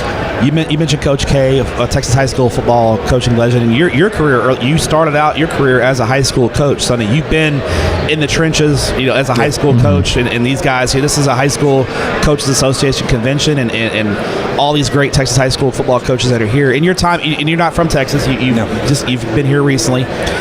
You spent the spring, you guys were out on the recruiting trail and doing work. And what you've seen from the Texas high school football coaches, what's been your impression of the level of coaching here in the state of Texas when you guys are out on the recruiting trail? Well, yeah, I think one of the advantages that I've had is that I've been recruiting Texas, right? So my two previous programs, because of the extreme high academic, I will say without hesitation, Washington Lee is the toughest Division III program to get a football player admitted in the country through the admission process. Yes. Davidson's the exact same way, FCS, right? And both of them play in leagues that aren't like them.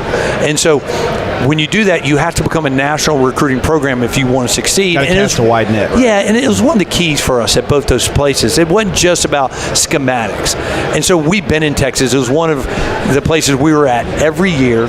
We sent staff here every year from both programs. As a head coach, I did home visits here every year. And so I had a good lay of the land, right? And I understood, man, there's no better place to recruit than Texas because of communities put a ton of resources behind their programs. They retain incredible coaches and staffs. And then as a college coach and recruiter, they make your job easy. They're prepared for you when you show up. And it's incredible, right? And I'm actually now here in Texas, and we will cast a wide net, but we don't have to cast as wide net as I did at Davidson or WNL because of now we're here. It's in our front yard and our backyard. Yeah, and it's something that I've talked to a lot of guys not in the state. It's like when they get these guys from Texas, they always talk about how these high school programs operate a lot like college programs, and these kids are ready to absorb those schemes, and they're very advanced in their football knowledge and their football IQ. They are. You got to have that at a place like Rice. One more question about recruiting and how do you handle talking to college coaches? You want your coaches to see a guy in person. Is that like or versus only watching huddle tape, right? How do you kind of balance that out? Do you really want your guys, when you're getting close to an offer or getting a guy committed, how important is it for your coaches to see a kid in person? Well, that's extremely important.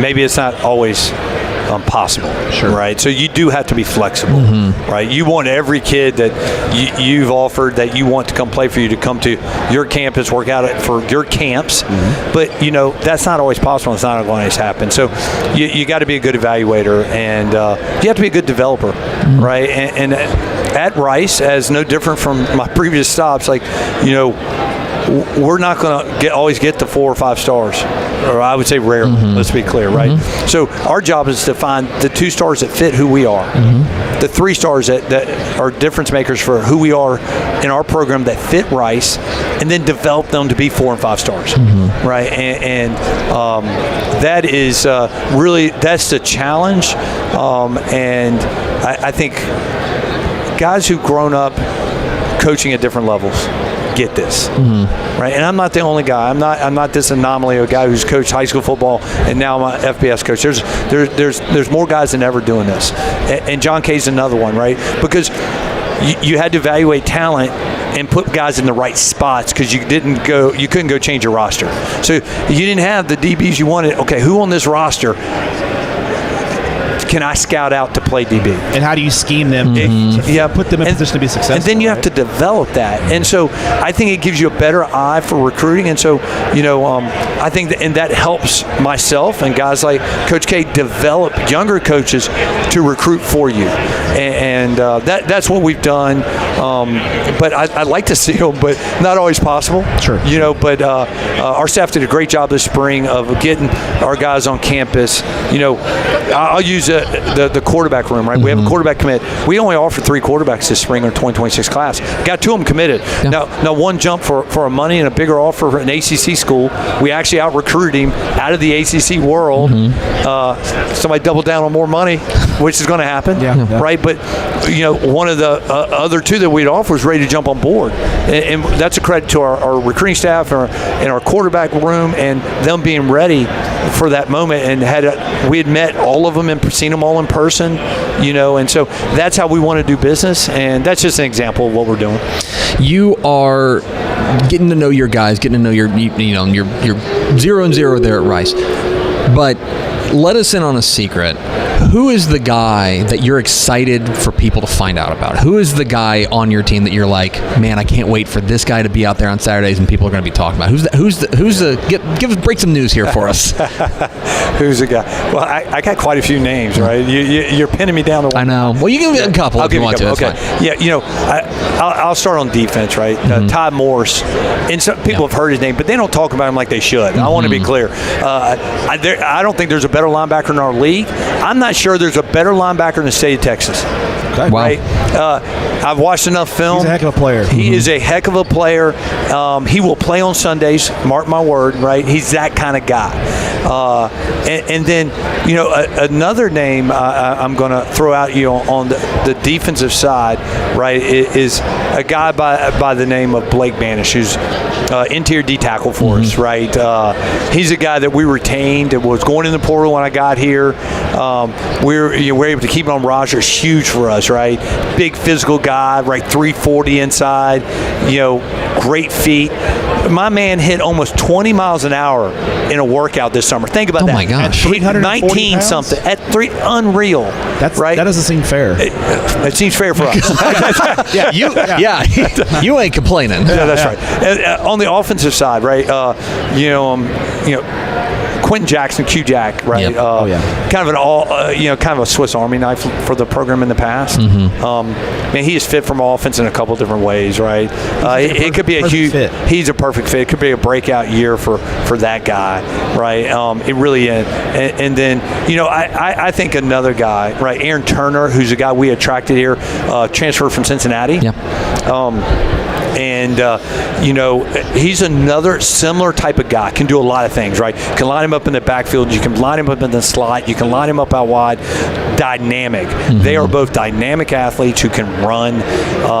They are lightning, right? And I'm excited that they're lining up for us. Last question for you. Scott Abel, head coach at Rice. I was, as I am wont to do, Matt, I think you know this, I just love going on Baseball Reference and going to the 1992 Major League Baseball draft. Of course. And just checking it out. Who doesn't? I thought, doesn't everybody do that?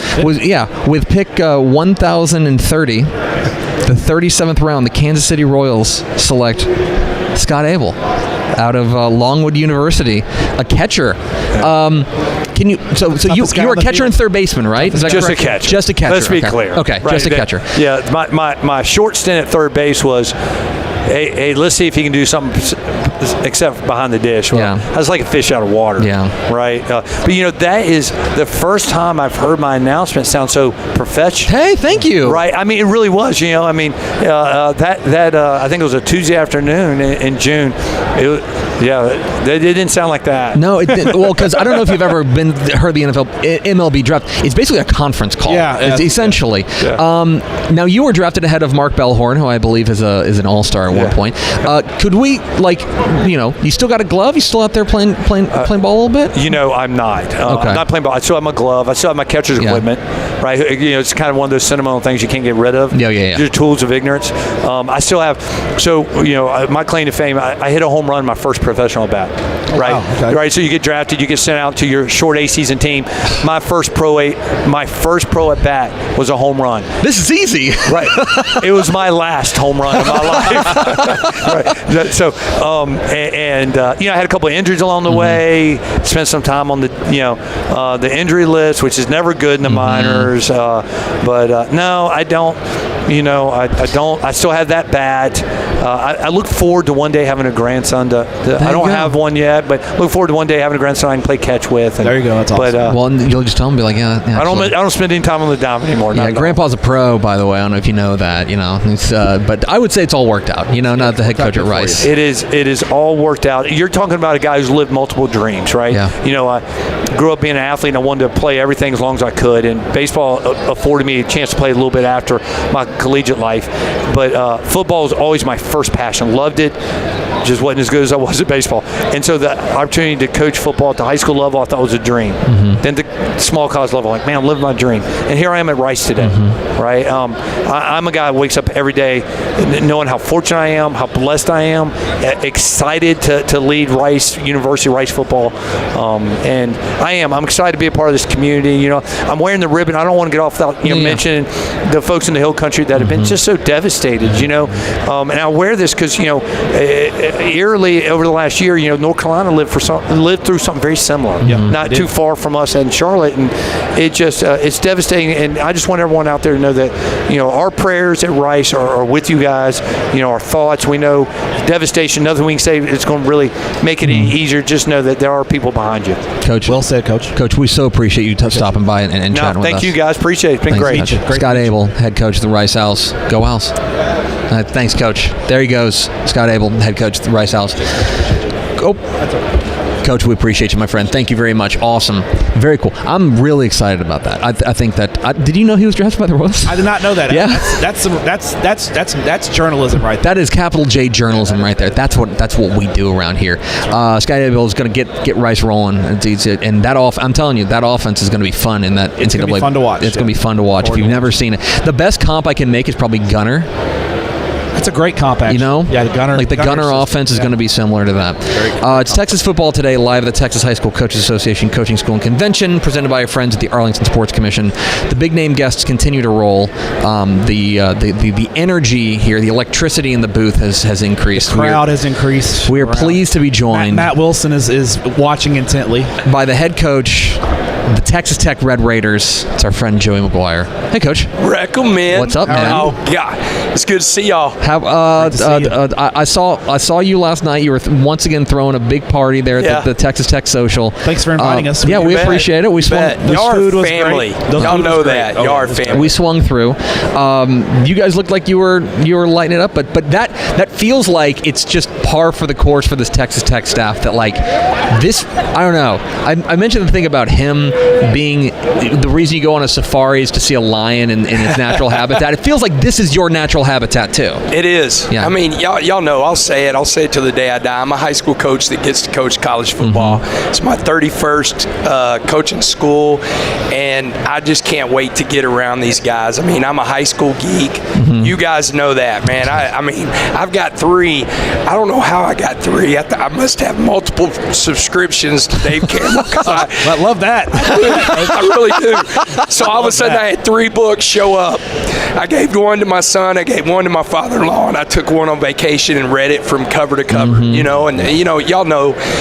You're a guy who I believe would read it cover. Yeah, I did. Yeah. Man, I went through. I was messing with Riley Dodge. I said, "Oh, you're the number 1 team in the state." I was messing with Tom Mabus last night. "Oh, they picked you number 1 in your district. You got a little heat on you." Everybody's been saying that about me and putting pressure on me, so I wanted to give it back to them. You got to give it as good as you can get. Yeah, no doubt. This is such a great event, and your staff. You got your staff out here, and they do such a good job. I mean, the Sherry Street Sheriff is out here, shaking hands, and your whole coaching staff. They've been very visible, and your whole staff. They have a level of comfort here that I think just shows this is their event. This is the event they love. Man, well, I've got 12 high school coaches on my staff. Trailer might have more. I don't know. They're pretty close. Yeah. But those guys grew up, coming to this place and growing as a coach. And there's so many great friends here, and we get to see so many, incredible coaches. And we're comfortable because we understand that how important Texas high school football is, not only to the state of Texas, but to Texas Tech University. It's extremely important. And we want to make sure they understand how much we respect this game and respect them. Your Texas Tech Red Raiders have been in the news lately. Yeah. You guys are rolling right now in a big way on the recruiting trail. You guys are rolling. Finished the season strong. I am curious. Give us the state of the Red Raiders right now. Where are we right? Because right now it seems like I'm flipping on my computer, and every time I'm reading another win for Texas Tech on the recruiting trail. Is it just that the secret's out that Lubbock's the place to be? Man, it is crazy. I mean, if you start back, even before the bowl game, I think I hired two of the best coordinators in the nation. To be able to get Shill Wood and to be our defense coordinator and to be able to get Mac Leftwich, I think they're absolutely incredible. And so it was a huge win there. And then we turned around and, we signed the number one portal class in the country, depending on who you read. We're one or two.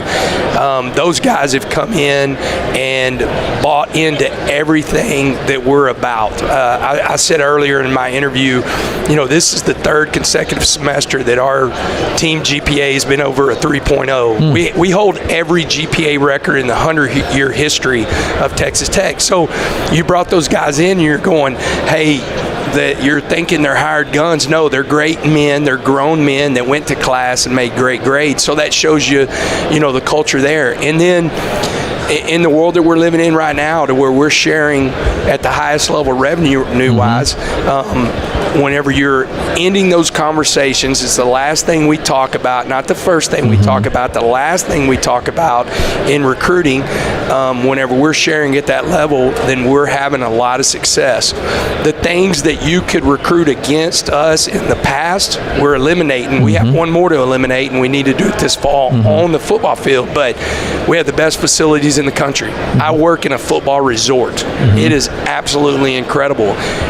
Players that we're recruiting, when they walk in, they're absolutely blown away. And so we've upped the game whenever it comes to what we're doing at Texas Tech. So the last time I was out in Lubbock, me and Mike Roach were out there. We sat in your temporary office. Yes. While I was getting built. One of the things we talked about people recruiting against you guys was Lubbock, it's out there in the middle of nowhere. And you broke it down, talking about how Lubbock, you can get there's more flights to Lubbock than just about anywhere else in the state of Texas. And is it one of those deals that you just got to get them to the 806? And when you get those guys on campus and you show them the facilities, you show them the kind of, I think Lubbock is a really cool and underrated town. You get them into town, it's a great place to spend hopefully 4 to 5 years of your young adult life. You just got to get them out there, right? Yeah, I think so many times us as humans protect ourselves with trying to build in excuses. And the one thing that James is on my GM, we said, look, it is not going to be an excuse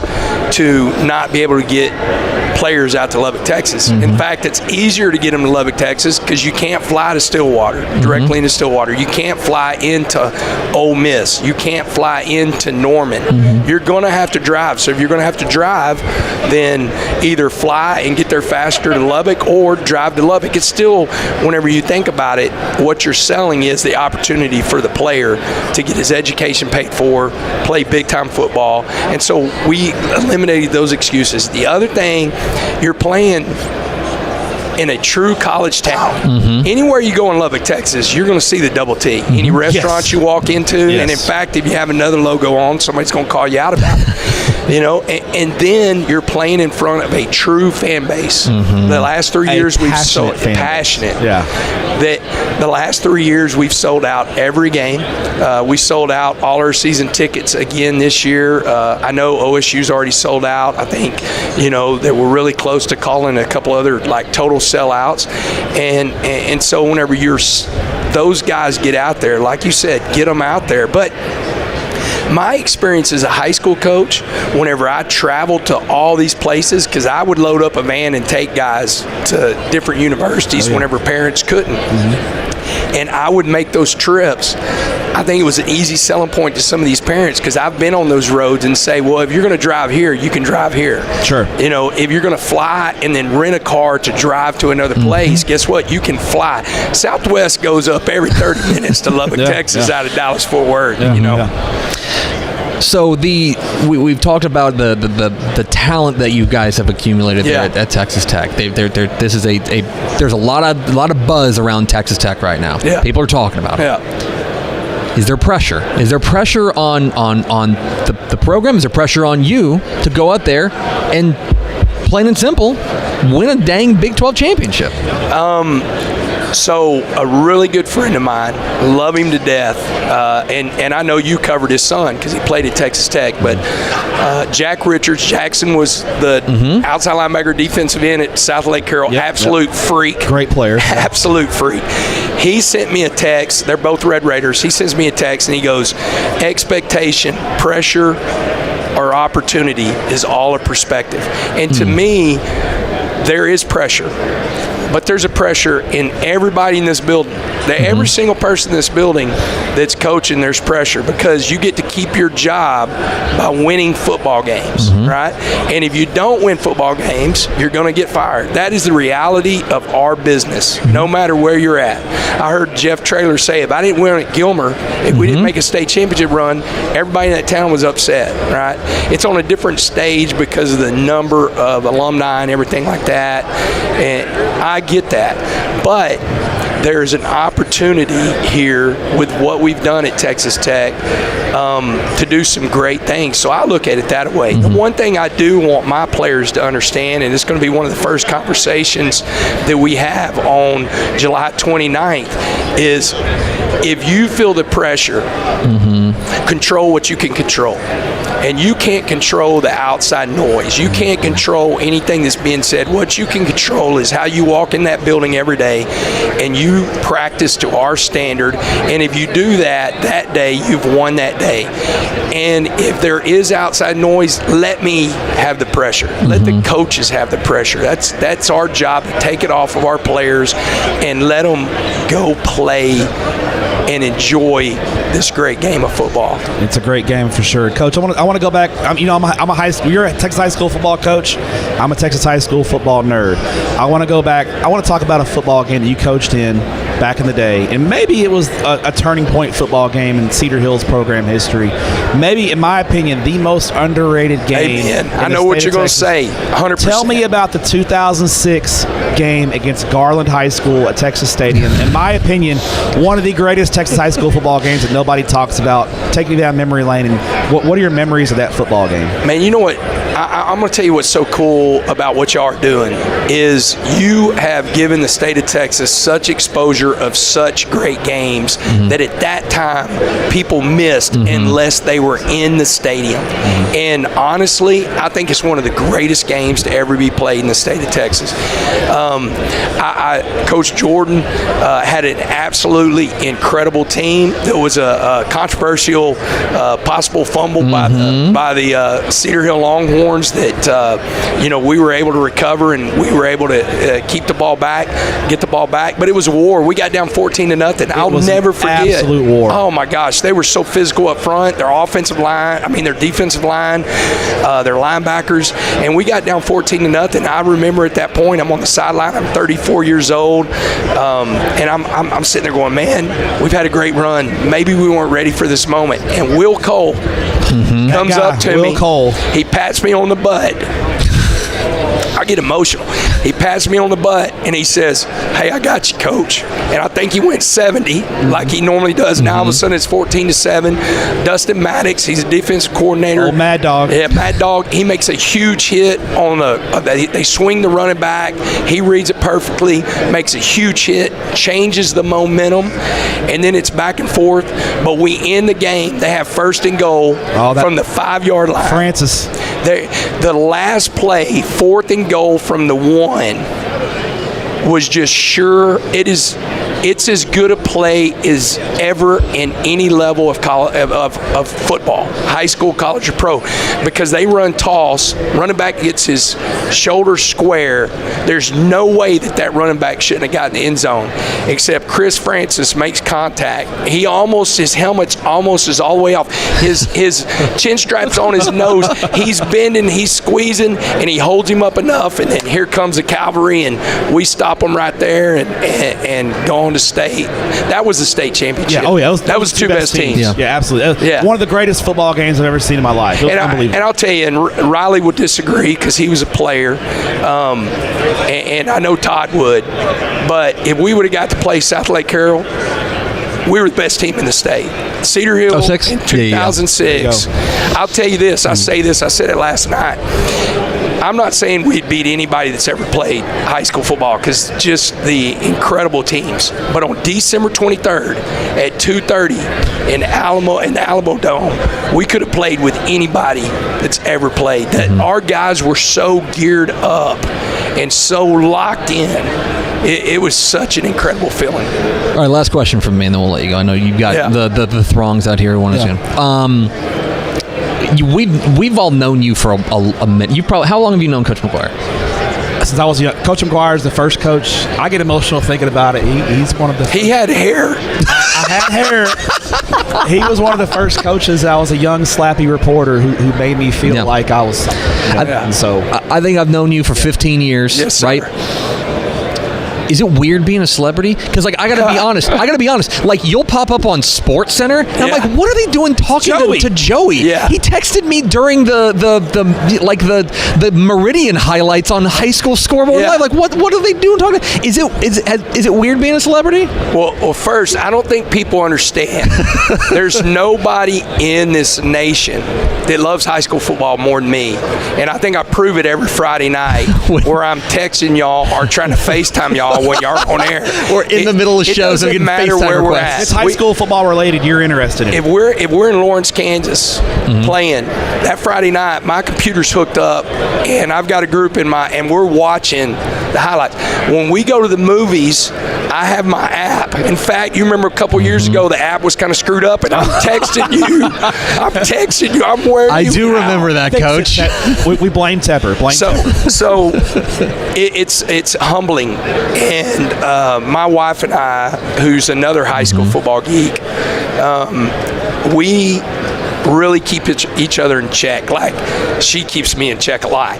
But it is really cool that we appreciate the moments. I was on Sports Center the other day, and I'm getting this text from all my buddies. And, the first time I was ever on the ticket, in Dallas, to where I grew up listening to that. And it was like, we never miss those moments. We're never going to be those people that don't understand how lucky we are, how much we appreciate everybody, and but it's pretty cool, man. It's as we say in Lubbock, Texas, and in our building, how lucky are we? And it's a statement. How lucky are we? Coach, we're lucky to have you, Coach. Thank you, man. Coach Joey McGuire, we appreciate you making some time. I know you've got. I think there's an autograph line over here. Shoot. Yeah, we'll see. No.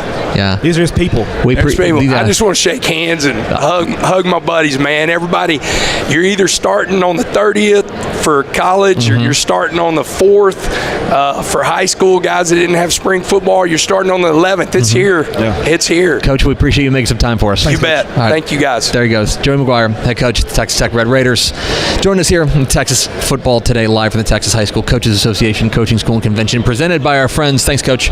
Presented by our friends at the Arlington Sports Commission. That was Matt Wilson approved. Joey McGuire knows that football season starts here and it ends in Arlington. AT&T Stadium. That is where it's going to be. State championship. We are rolling here into hour number 2, deep in hour number 2, approaching hour number 3 of Texas High School Coaches Association extravaganza, and we got another heavy hitter.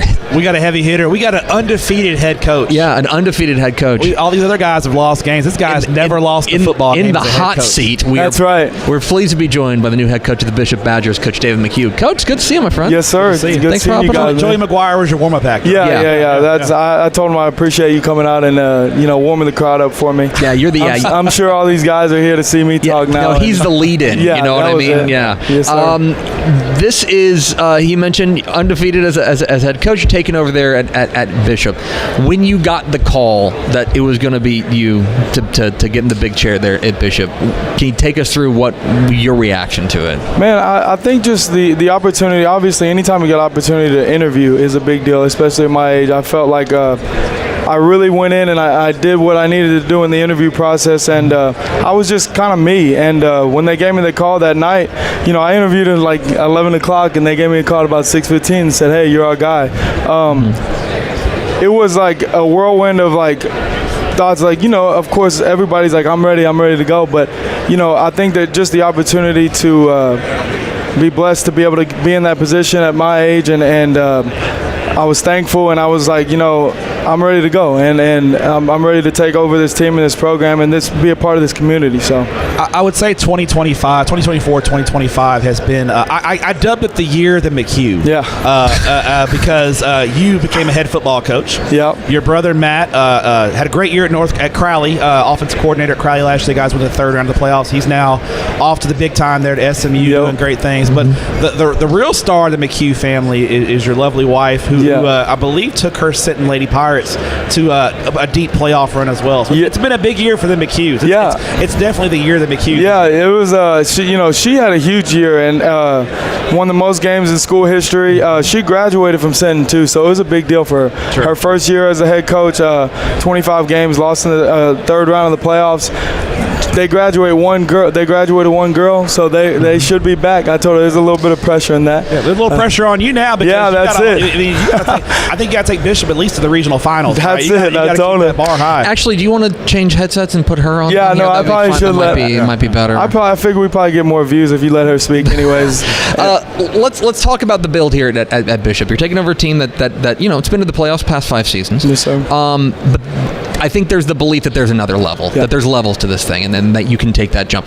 What's step one? What's step one of making that leap and getting Bishop from a good program to an elite program? One thing that I really spoke about with them when I interviewed and even now was really getting good guys and good coaches on staff to be able to have our kids believe. I think that number one, the admin and everybody has done an amazing job allowing me to kind of bring my guys in and tell them, guys that I told them, like, I truly believe that these guys can come in and make an impact day one. And we've done that, and so now the next thing, of course, now we're getting into the football thing and having our kids believe and being able to show them the success that can be had and what the work looks like and how we're doing it and how we're making it shake. So go ahead. Oh, sorry, go ahead. I was going to say, on that flip side of it, though, it's a late. You were a late hire. Yes, you got sir. hired in, was it May? April. Okay, so you got hired in April. Most of the off season has passed. Yeah. When you look at that, how do you put your system in place and get your philosophies in place, but not put too much on the kids because you've got that condensed time frame?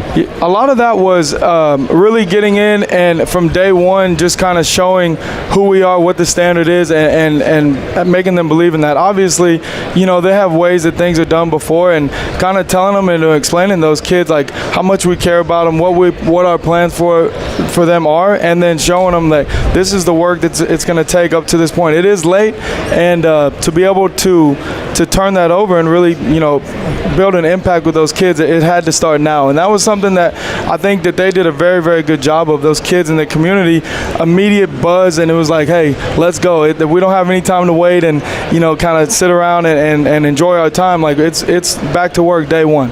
When you take a look at the roster you're inheriting, this is a team that went to the playoffs last year, brings back I think 11 starters overall from last year's ball club. When you take a look at the personnel that you're inheriting, what has you excited about this group of guys? Man, the coaches and I kind of had a running joke for the longest time when we first got there. We walking around asking kids, what grade are you in? It was like sophomore. What grade are you in? Sophomore. What grade are you in? Sophomore. I was like, man, that's big time. We started 4 sophomore O-linemen on last year on the offensive front. Wow, okay. So we'll return those guys for another 2 years. And then our quarterback, Braxton Montalvo, he'll be a junior this year. He started the last year and a half. Big kid, about 6'2", 215, who can freaking sling the ball. And we're going to unleash him a little bit. So, a lot of guys and key pieces returning. Of course, we lost a couple key pieces that went off and played college football. I think depth-wise, we're going to be a little bit better. And, we're going to play fast and we're going to do things where, and have some fun. And I think the kids are excited about that. On the defense, you're an offensive guy, yes, sir. So now, being the head coach, you got another side of the ball. Yep. What kind of philosophy did you want when you were looking at, to hire a defensive coordinator, when you envision yourself as a head coach? What kind of defensive philosophy did you want your football team to have? Like I said from day one, our defensive coordinator hired Julian Brazil. Like he's a loud, exciting guy. Like he gets the kids going. And number one, I said we need to be able to align line, assign, and play football. I think that we have the kids and the athletes to be able to do that. And I told them, if we can line up 99% of the time and we don't have to call anything and we can just go play football, I think we're going to be the better team. But, philosophy-wise, I think it's important to be able to understand your personnel. We're going to be a little bit faster defensively, and we're going to get after people in the run game, and try to rush the passer a little bit. And you're an aggressive offensive guy, so do you want your defense to be aggressive as well? Yeah, I think you want to get after the quarterback. Is it one of those deals where I want my defense to do the things that I hate when I'm an offensive coordinator? That's right. I think offensive guys that end up kind of being around the defense a little bit more, they kind of see the things that they know that they hate. Obviously, speed on the defensive front hurts. It's hard to block fast guys. So we're going to do a little bit of that. We have a lot of plans. Obviously, we got to get in there and start getting rolling with those guys. But adding, of course, Keith Talbot on the offensive side, he had a 2,000-yard back. Damian Figueroa last year at Tulsa Midway, and I was lucky to get him over there. So I think that what he's going to be able to do offensively is going to help what we're planning on doing defensively, because we can kind of share some of those guys that the philosophies are the same. Complementary football, right? Yeah, that's it. We hear from coaches all the time that they are all just. You just take bits and pieces from the coaches that you coach with and the coaches that influence you. Who are the guys that have had the influence on you as a coach? So really, number one for me, Larry Dockery was my wide receiver coach, and now he's the AD at McGuire. He, every day I can call him, and he's never changed up on me. Guys that I work for, Coach Travis Chrisman, one of my best friends.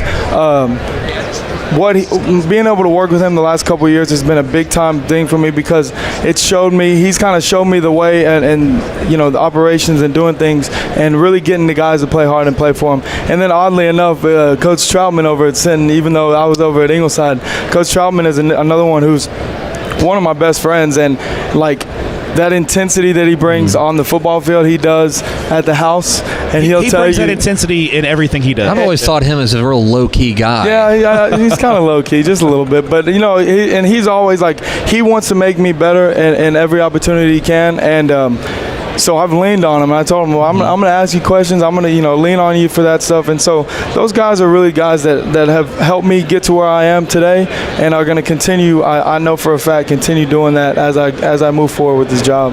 My last question before we get you out of here, Coach. Have you taken any time to think about what that first Friday night, August 29th, is going to be like? As a head coach, putting on the headset, being the head, it's different. Have you thought about and kind of visualized in your head how it's going to go? Well, man, we played Thursday. Thursday night. We played Thursday August the 28th, August 28th against the London Pirates.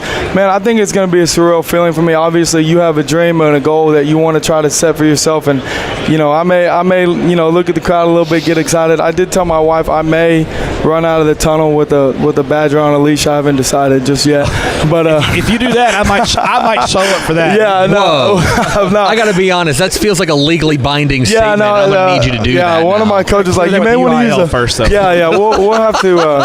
No, but I think it's going to be an exciting time, and again, we're creating a lot of buzz in Bishop right now, and the community is excited. The kids are excited, and so I'm excited to just get out there and really finally get to put. You get hired in April, and you get hired to be the head football coach, and you're not coaching any football until August. So I think it's going to be an exciting time to finally get out there and really show the product and that we're putting out on the field is not just for social media. It's the real deal. So it is the real deal.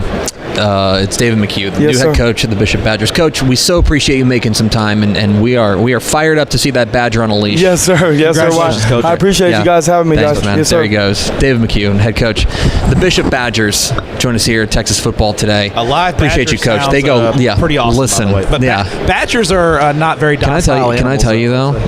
If and when they were to lose a game, his wife's going to be like. Can't relate. Yeah, can't relate to that. Don't know. Can't relate to L's. Yeah, I can't relate to L's over here. That's it's tough. It's tough. It's Texas Football Today, live from the Texas High School Coach Association Coaching School and Convention in San Antonio, presented by our friends at the Arlington Sports Commission. We are rolling, Matthew. We are in hour 3. Yeah, we're rolling. This is irresponsible broadcasting. That's what's going on. Lot of football talk. But, lot of ball being talked. But we got more ball to talk because we are joined by the head coach at San Antonio, John Jay. It is Coach Gary Gutierrez. Gutierrez. Coach, it's good to see you. Good to see y'all. Good to see you, Coach. Appreciate you welcoming us. Thanks for making the trip. Yeah. A long trip. Yeah, long I was going to say. So I want to talk about last year in particular, which was such a spectacular season for you guys. You guys get off to that undefeated start, and I want to talk about the hat rack identity. You know what I mean? The idea of that toughness and that physical play. Coaches talk that talk. They'd say, we want to be the most physical team out there. How did you get your guys to be, quite frankly, one of the most physical teams in Texas high school football? Well, I appreciate you saying that. I think one of the biggest things that I can tell you is we've had some continuity in off season. I'm starting my 13th year there, and so I think we've got kids who I can remember in diapers. Some of them, coming through the system. And so, really establishing our identity. We preach effort, attitude, and toughness, and that's who we are, and that's who we want to be. And so, I think there's a lot of things when you've been there in one place so long that come into play with that. And so, hopefully, we can keep the momentum going, keep building, and keep establishing a high standard and high achievement on the field. You mentioned you're in is this year 13 or year 14 coming up at Jay? I think it's 13. Dude, that's kind of our job to know that. I had 13. I couldn't remember, but that's not normal in Texas high school. I mean, I do all the coaching changes, and that's not a normal thing. And there's been good years and bad years at Jay. How big has it been for administration to be patient and to not? And I talked to Joe Hubbard about this at East Central. Kind of a very similar thing. They had some rough years at the beginning, and they've kind of got things. It takes time to build, and they've given that time to you to build. And you guys, I looked it up. These last 2 years, 10-3 in 2023, 9-2 last year, the best back-to-back seasons in school history. There at Jay. I mean, Jay was known for years as a basketball school, and you guys have done such a good job. But you couldn't do that without support from your administration. How key has that been in that build? Well, I can tell you this. You can't say enough about strong administration, believing in what athletics does for schools and for communities. And so we've had a great administration, both from the athletic side, we're the fourth largest school district in the state of Texas, but then also from the J side, and just really believes that we believe athletics is the number one deterrent to dropping out of school, to doing things you shouldn't. And so we're going to leverage that. We're going to leverage that because at the end of the day, we want to champion kids and we want kids to grow. And I think that our administration's done a great job of developing systems in our ecosystem at Jay to develop young men and women to be really, good people. And it sets a tone for the building, doesn't it? When athletics, early in the year when football's doing well and they're supported, those athletes they set the pace on campus, don't they? The attendance, I've talked to teachers and superintendents when they say when our sports teams are doing well, absenteeism goes down, GPAs go up, behavioral issues drop. It all sets the tone in the building, doesn't it? Well, there's no doubt. I'll tell you this. Our valedictorian and salutatorian are athletes, and I think they'll be again in this class. And so, I think that when you have a lot of kids who are participating, your hallways and are vibrant with school pride. And so it's been really awesome to see at Jay High School. And a lot of our kids are playing multiple sports, so you'll see them on the football field, the volleyball court, and then they go play basketball, then they run track, they play soccer. And so just really proud of the way our coaching staff and our teachers and administration have done a great job of getting kids involved, keeping them involved, and developing a high standard. Now you face an interesting challenge in 2025. This is a lot of turnover. You guys are bringing back just 5 starters from last year's ball club. You're going to need some young guys to step up, obviously. What is when you talk with your guys? I mean, look, they can look around and be like, oh, a lot of guys who played last year are not here anymore. You guys graduated. You lost 30 lettermen. I mean, that's a lot. What is that conversation like with these young guys who are going to need to step up and going to need to take on a bigger role? Well, the number one thing is we talk to them about who they can be, not who left. And so we really focus on what we see in our guys, who they can be. Sometimes they can't see it for themselves. You think I can be a good coach? Absolutely. absolutely. I can't wait to see you outperform what but you're better than you think you are. I can't tell you how many times I've told a kid, you're even better than that. You are better than that. And I call it hooking and crooking. You got to find a way to put your hooks in the kids so that you get them to believe that they're 10 foot tall and bulletproof with talent. And they don't have to be. They just got to believe it. And so those are the things that we focus on. And at the end of the day, who wins is the kids when they believe they're better than they think they are. Hey, Tepper mentioned the youth. You do have experience of coming back at one position, and it's a key position on the offensive side of the ball at the quarterback spot. Tell us about your quarterback and what he brings to the table, and how key is it to have that experience? Well, I'll tell you what. Tajari's in his third year on the varsity, so he was when we went 10-3. He was the backup quarterback, got some minutes.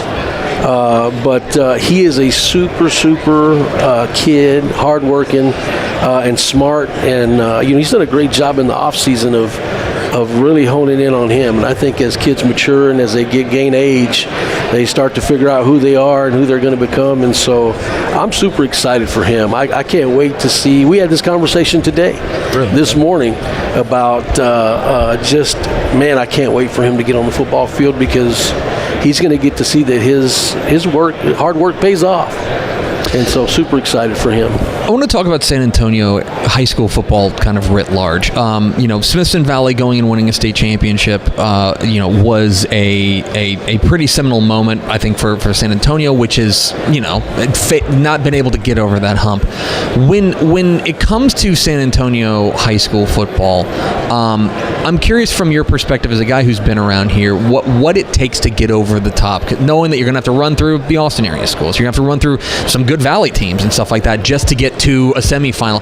What's it take for a San Antonio team to really break through?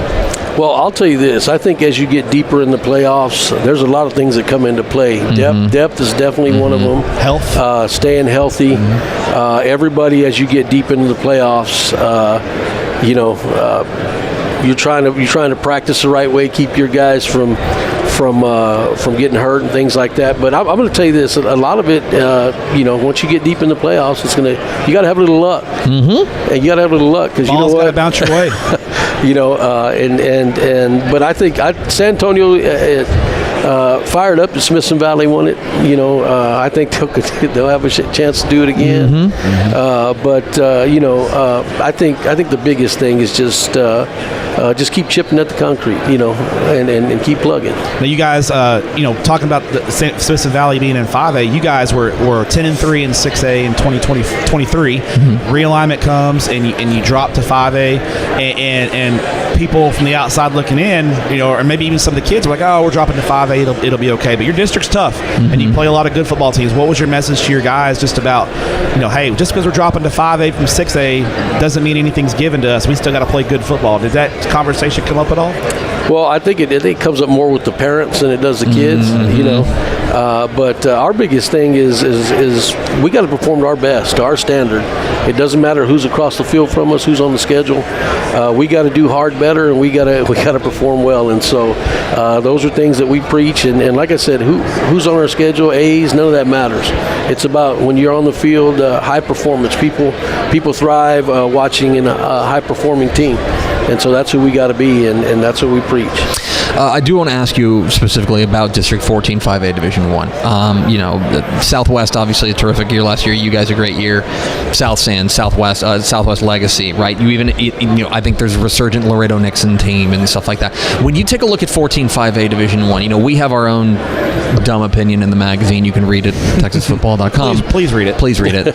But how do you make heads or tails of what I think has become a group of teams that all feel like they're emerging at the same time? That's kind of what I see when I see 14 5A D1. I think we have a very competitive district. The ball can go anybody's way at any point in time. I think Southwest did a heck of a job of showing that in their playoff run. But I think South San, they're coming up. But Ricky Locke does a great job at Southside. He throws some magic out there and it works. And so he's won a lot of ball games. And then, like you said, Laredo Nixon had some injuries at key points in the season. And Southwest Legacy, they're probably bringing one of the best backs back in the district. And so, it'll be highly competitive, and again, our biggest thing is 14-5A cheers for 14-5A when we're in the playoffs. Mm-hmm. And so super fired up about our district and the coaches in our district, and can't wait to see how the cookie crumbles towards the end of the season. My last question for you, Coach. Coaching schools in San Antonio in your backyard. You've been to a few of these things in your day. I've been to a few of them as well. When you have a young coach on your staff who's maybe it's his first coaching school, what's your advice to him or any young coach coming into this convention hall for the first time? What do you tell your young coaches about coaching school? Take a deep breath. there's a lot of things you're going to see, a lot of things you get opportunities to do, but make sure if you have dreams and aspirations of being a head coach and a coordinator, make sure that your actions are viewed as such. Mm-hmm. And so I really believe that. I think that I've hired coaches based on just watching them operate and how they do things, and so I think that's extremely important for a young coach to hear. Networking, right? You never know who's watching. That just may say, I like that guy. I'm going to go meet him and introduce myself and try to see if he can come help our staff and things like that. So that'd probably be the number one thing I'd tell him. Gary Gutierrez, head coach of San Antonio Jay. Coach, we so appreciate you making some time for us. Thanks for welcoming us to your town. It's great. Absolutely. It's lovely. We rolled out the red carpet. Absolutely, yeah. A lot of good food. We've been having a great time. We appreciate you making some time for us. I appreciate you guys and what you do for Texas high school football. Thank you, Coach. Appreciate you. There he goes, Gary Gutierrez, head coach, San Antonio Jay. Yeah, you mentioned it, like back-to-back, like the best 2-year run in school. School history. For years, Jay was basketball. It was. That football was kind of what you did before basketball season at Jay for a long time, and Coach Gutierrez has with patience from his administration, built that thing on the west side of San Antonio into a program that's going to be competing for district championships every year. They played on Thanksgiving weekend 2 years ago, had a great year last year, and even though they're young, I expect San Antonio Jay and the job that Coach Gutierrez has done to be right in the mix. That's a guy who has been in his job for quite some time. After a quick break, we're going to talk to a guy who just showed up in town and seen what he can do to get a program to the next level. That is after we pay some bills here on Texas Football Today. Yo, these Katie's are fire. Bro, you work here? Whatever, kid. Take notes. Yo, I can go all pro in these. I can guard you and route you up. You sure about that? Not anymore. Fellas looking for a quarterback? The goal! Billy needs cleats. You're right, Billy. These do bring out my eyes. Every shoe for every athlete, only at Dick's. Dick's is the GOAT. Texas, the Ford Summer Sales Event is here, and we're bringing the adventure with the best deals of the season across our leadership lineup of best-selling trucks and SUVs. Hurry in today and drive the #1 vehicle brand in Texas. Now that's how you summer across Texas with Ford. Right now, get 4.9% for 72 months plus $3,250 total cash on F-150. Only at your best in Texas Ford dealer. Back here on Texas Football Today, live at the Texas High School Coaches Association Coaching School and Convention in San Antonio, presented by our friends at the Arlington Sports Commission. We are rolling, and a guy who, let's welcome in a guy who I think has had the wildest U-Haul trip in Texas high school football in 2020, at least in 2025. It's the new head coach at Cy Woods, Coach Jeremy Hickman. Coach, it's good to see you. Appreciate you guys having me. You guys do a great job for our kids and our sport, and it's an exciting time of the year. And you're right, we had several U-Haul. You know I-10 very well, don't you? I do know I-10 very well at this point. So to back up here, okay? So this gentleman has been the head coach at Fort Stockton, his alma mater for the past 3 seasons. Yes, sir. The past 3 seasons. And then in the offseason takes a job at Cy Woods. Now, if you're at home, I want you to Google where those two places are. And they are about half a country away. Yep. I know you've got history there with Cy Woods, but I am curious about the decision to move from Fort Stockton to Cy Woods and why Cy Woods was such a good fit for you. You know, being my past, being connected to Cypress Woods, it was something that was always special to me, being a part of the initial staff of that program and watching what we did while we were there.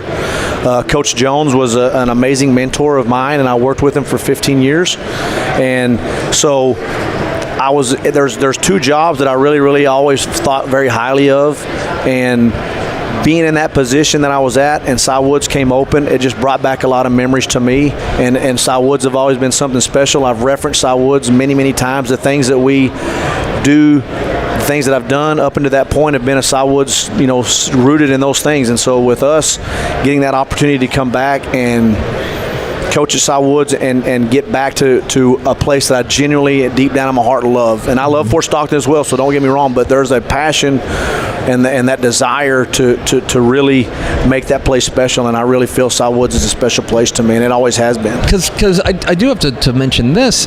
I have to imagine, not only is Fort Stockton your alma mater, but you were rolling there at Fort Stockton. Things were going really well. 25-9 in 3 years. So I have to imagine that as exciting as it is to be at Cy Woods, there has to be a little bit of bittersweet of leaving a place that I know means a lot to You're leaving Tacos OJ, Coach. No, I know. You're leaving Tacos OJ. Come on, that's hard to leave. You're exactly right. There's probably more than that. And I'll tell you, Tacos OJ. We redid every sports facility in that town. New turf, new stadium, new field house. We redid all of those things, and so at the end of the day, that program is better than when I got there. I'll tell you that Coach Peters did a great job before I got there, and he's a great coach, and I was fortunate enough to follow him and keep that train moving, and I'm in a similar situation as well. Coach Semper did a tremendous job at Cy Woods and has got it trajecting the right way, and so I'm coming in right behind him to try to continue that progress. But it is bittersweet, and I love this community of Fort Stockton, and we did have 10 wins, 9 wins, and last year we were sitting at 5-1 and lost our quarterback and didn't get him back the rest of the year, and that's hard to do, and so we end up being 6-5 on the season, and I'd have liked to see what happened if we kept our quarterback, and I felt like we had our best offseason going in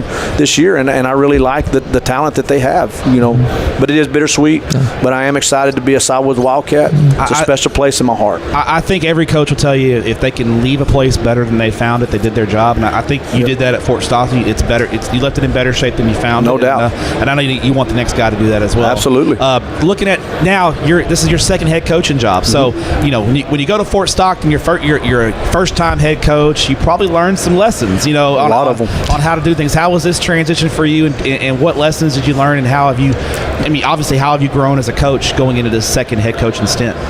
The growth has been tremendous, and it's even been tremendous the last 4 months that I've been at Cy Woods. And I'll tell you, the biggest thing that for me is establishing trust and understand the importance that coming from working with Coach Bush at New Braunfels Canyon into Fort Stockton, I learned a lot from him, and then being able to build relationships and that trust that it takes at Fort Stockton, and I learned how important that was. And so coming into Cy Woods, that's the biggest thing, is trying to establish trust and build relationships with our kids. And so I think at the end of the day, the X's and O's take care of themselves, but I think relationships and being very, very intentional on building relationships and the culture based on relationships, and I think that's the biggest thing I've learned moving from this job to this job, and trying to establish those strong, genuine relationships with all of our kids. And you mentioned those relationships. Cy Woods, but these guys at Cy Woods, they don't know you. That's correct. There was no overlap there with these guys. Nope. So when you addressed them as their head coach for the first time, what was your message to them about what you're bringing, what you're going to do for them? I told them at the end of the day, they didn't pick me, I picked you, and I picked them because of who they are. I picked them because of who we are and what our school is. And I say that to say there's a lot more to it than picking them, but in my heart and in watching them and knowing what we were able to accomplish and what these kids are going to accomplish is going to go a long way. So at the end of the day, I told them straight up, our job is to build trust with you. You do not know me, and I told them that, and I don't know you, but I know who you are. And our job is to continue to try to build that trust and do what I say every day, and being consistent with what we do, and being genuine on getting to know them and getting to know the kids. And so again, it comes down to just building relationships, and we haven't done anything hard together other than off season, and so that'll come when we really go through this gamut that we're fixing to go through those things, and I think it'll establish itself. But the kids have been amazing. They've been welcoming. Over the first couple of weeks, it was a struggle for everybody as the new road has began, And but for the most part, they've hit their stride. The last 2 weeks of SAC camp have been tremendous. And I know going into the season, you got a fairly young football team. We do, but you do have a guy at the helm of your offense. How'd you do that? Who is show up? You got Darian Rogers sitting there for you. He is one of the most unique and fun players in the state of Texas. For those of us, I have seen Darian in person and watched him on Texan Live. This dude rocks. Yeah.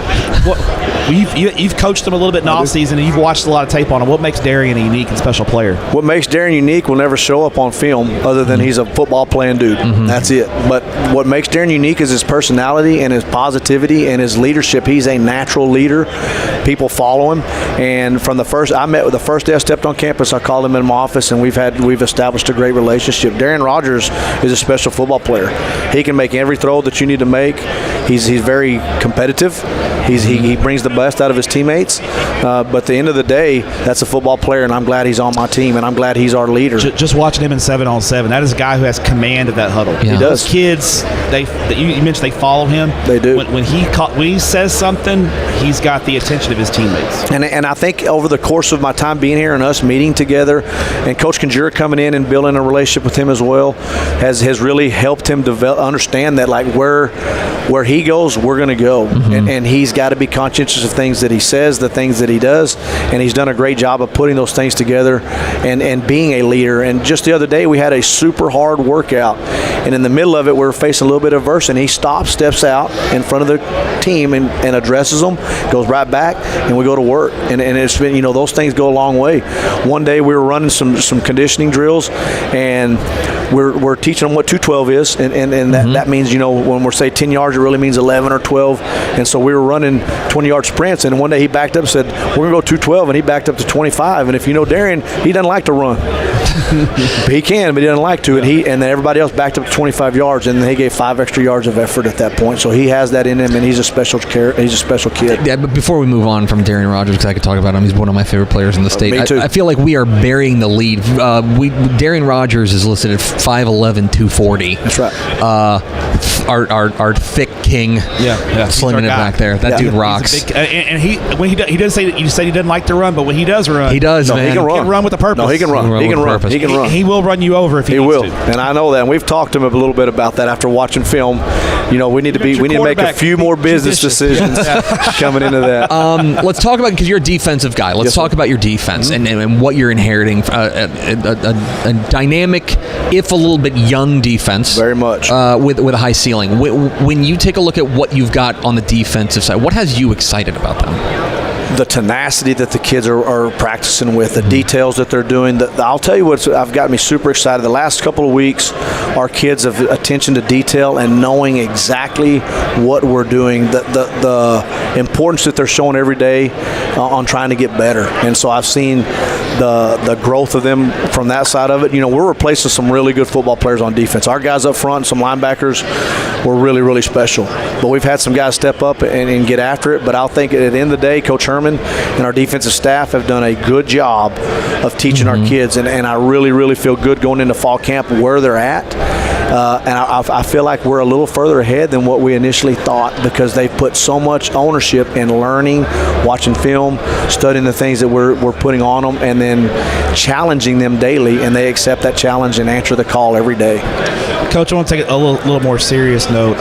You're a guy who spent time at Kerrville Tybee. Correct. And after you left Cy Woods originally, and obviously the tragedy there in Kerr County, and I know you have to have known some people who were impacted by what happened and how sad that was. But I know Cy-Fair ISD, the district banded together and made a nice. I saw Coach Neal tweet about it tonight. How proud are you to be a part of Cy-Fair ISD and them pulling together to help their brothers there in Kerr County? Extremely proud. Coach Brister, South Falls, is kind of the one who headed that together. Him and Coach Neal have a special relationship and have for a long time.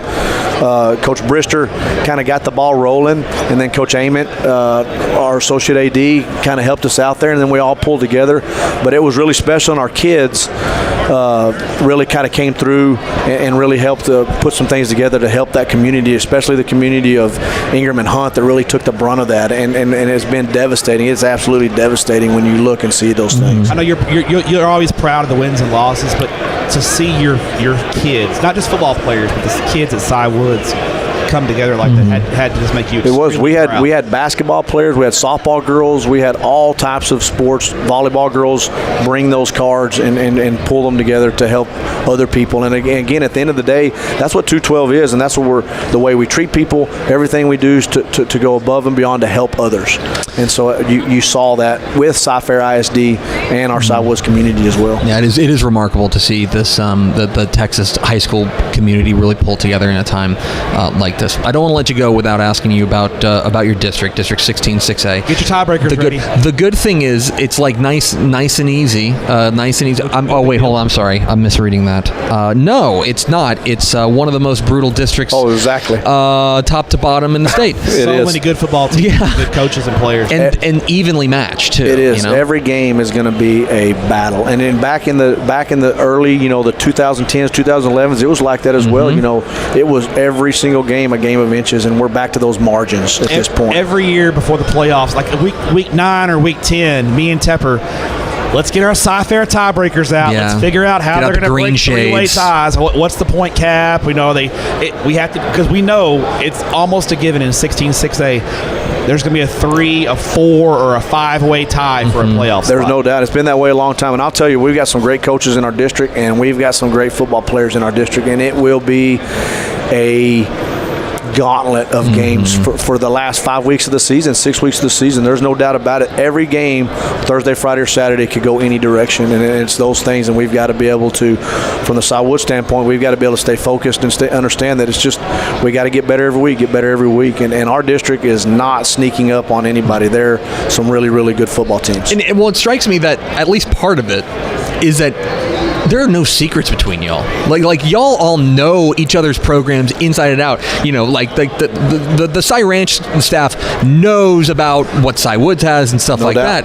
And so I have to imagine that helps to make for, honestly, just chaos at the end of the season. It makes it to where it's really tough. And again, that's where those margins come into play. Like, they know what you're doing. We spend time, if we play on a Thursday, we're going to be scouting at the Berry Center on Friday, and then maybe at Prison on Saturday. We're watching and staying on top of all those things. And so we do know each other very well. Me coming new to the district, have had to watch film, so I'm not in the loop as much as that. But once we get going, we will be. And I think our district our kids know each other. Anytime we go to some place, we had a little 7-on-7 league this summer, our kids all know each other. Yeah. And they're all friends. And to an extent, they're all friends, and they know each other. Friday night, right? And with them knowing each other, that makes a huge difference when they're on the field, because a lot of times, the coaches don't know the players on the other sideline as well as their coaches, but our kids know each other, and that makes a difference as well. But this district is going to be brutal, and the teams that make it out of it will be battle tested and have a chance to make a run, just like Bridgeland did last year. Yeah, absolutely. He's Jeremy Hickman. You're settled in now in Cypress, Settled right? in. Okay, Yes, good. sir. So all the stuff has been moved across the country. We have. Okay, good. 500 and something miles, 505, something like that. Yes, sir. Nuts. Well, welcome back. Yes, sir. I appreciate you guys having us, and again, everything that y'all do for our sport is amazing, and y'all are the best, and y'all are the standard of the country, and you guys do a great job for our community and what we do. We appreciate that, Coach. Thanks. Yes. Thanks for making some time for us. We Yes, really appreciate absolutely. it. Appreciate y'all. Jeremy Hickman, head coach, Sidewoods Wildcats, hopping on with us here at THSCA Coaching School and Convention in San Antonio. And yeah, it's a guy who's got those ties to that community. Like he's not coming in blind. He knows exactly what he's getting into. What 212 means. Yeah, and he knows how important football is to that community too. That Sidewoods kind of area, and then in Cypress, and also just how competitive that district is. Such a good district. It is. It is. There's just a ton of good stuff going on there. So we appreciate Jeremy Hickman hopping on with us. It's Texas Football Today live from the THSCA Coaching School and Convention in San Antonio. We are in the middle of hour 3. Mistakes were made, but we're here on behalf of our friends at the Arlington Sports Commission, who have helped to make this possible. Football season starts here in San Antonio and it ends in Arlington. Make sure you are there. It's the best way to go. Like, the best way to consume the state championship games is in person. Yeah, there's a lot of great streaming out there, but let me tell you, the UIL state championships, there is nothing like being in the building in person. If you can make it a football weekend, you will just Super Bowl nachos. Oh, Saturday Super Bowl nachos. I'd say it's a tradition unlike any other. Okay, it really is. Enough with the play golf references. play that My soft goodness. piano music. Let's go back to the hot seat, and this time we're going from Houston to the Concho Valley. Oh, yeah. Let's talk with the head coach. A place with some great food. Okay. Sorry. Can we talk football for 10 seconds? He is very hungry. I am hungry. Angelo Central Bobcats. An original Henry's chicken fried steak sounds great right about now. Coach, top of the list. Coach Mark Excellent Smith. choice. Hey, Coach. Hi. Hey, guys. Good to see you. Yeah, great to see y'all. Thanks for making some time for us. We really appreciate it. Man, it's amazing. Listen, Dave Campbell's Texas football to me, this is year 26 coming up for me. I remember coming to this convention, okay, getting my magazine while I was here. Now, of course, you get it way in advance and everything, but it was It's the power what of a special day Coach. it The power was. of being I know. Dave Campbell subscriber. I know. Appreciate you. Yeah. Let's talk about your Bobcats. You take over a program there that, let's just say, was in need of a jolt. It was in need of a getting this thing back on the road. From 1-9 to 4-6. How much progress do you feel like you have made in that? We could see it obviously you've quadrupled their win total, but from your perspective on the inside, how much progress have you seen in the program? It was amazing. Taking over programs before, sometimes it takes a little bit to figure out where are you at, where's this program at. You want to move the needle. How fast can you move the needle where you want it to go? And it takes a little time to figure that out once you get somewhere. But when I got to San Angelo, it was very quickly. I saw this team was hungry for change. They were ready for something a little bit different. Then their work ethic, the habits that were in alignment with what it takes to win were all in place. It was not a broken program. I call it fractured. It was fractured a little bit and just needed something a little bit different. So I feel like we made a tremendous amount of progress from one win to 4 wins. But in that, we lost 5 games by 27 points. It was just we closed the gap on everybody. We made everybody nervous, okay? Yeah. Nobody wanted to play us, but we weren't as talented as the rest of the people in our league. But we were right there. Now, we've had an entire offseason with them. It's ready to take that next step and move from just making people nervous and getting close to now, let's finish it off. How was that adjustment? For those of you who don't know, you started out in the Texas high school football ranks. I remember you were in the Metroplex with me when you were there at LD Bell, and then you went off and spent some time in the college game, and you came back home to West Texas, and got back into Texas high school football ranks. How was that adjustment for you, and how much had changed from when you had left? Because you were obviously recruiting in the state of Texas and that kind of thing, but being in the trenches, breaking down film, watching your opponents every week, how was the adjustment last year? It's been great. My heart, I love the high school game, and I love it here in Texas. I'd run into you at playoff games. We'd take pictures together. We'd see I'd be right there on the games. sideline. Here we go. It's like I couldn't wait to come back and watch games and playoff games and recruit, the great schools in this state.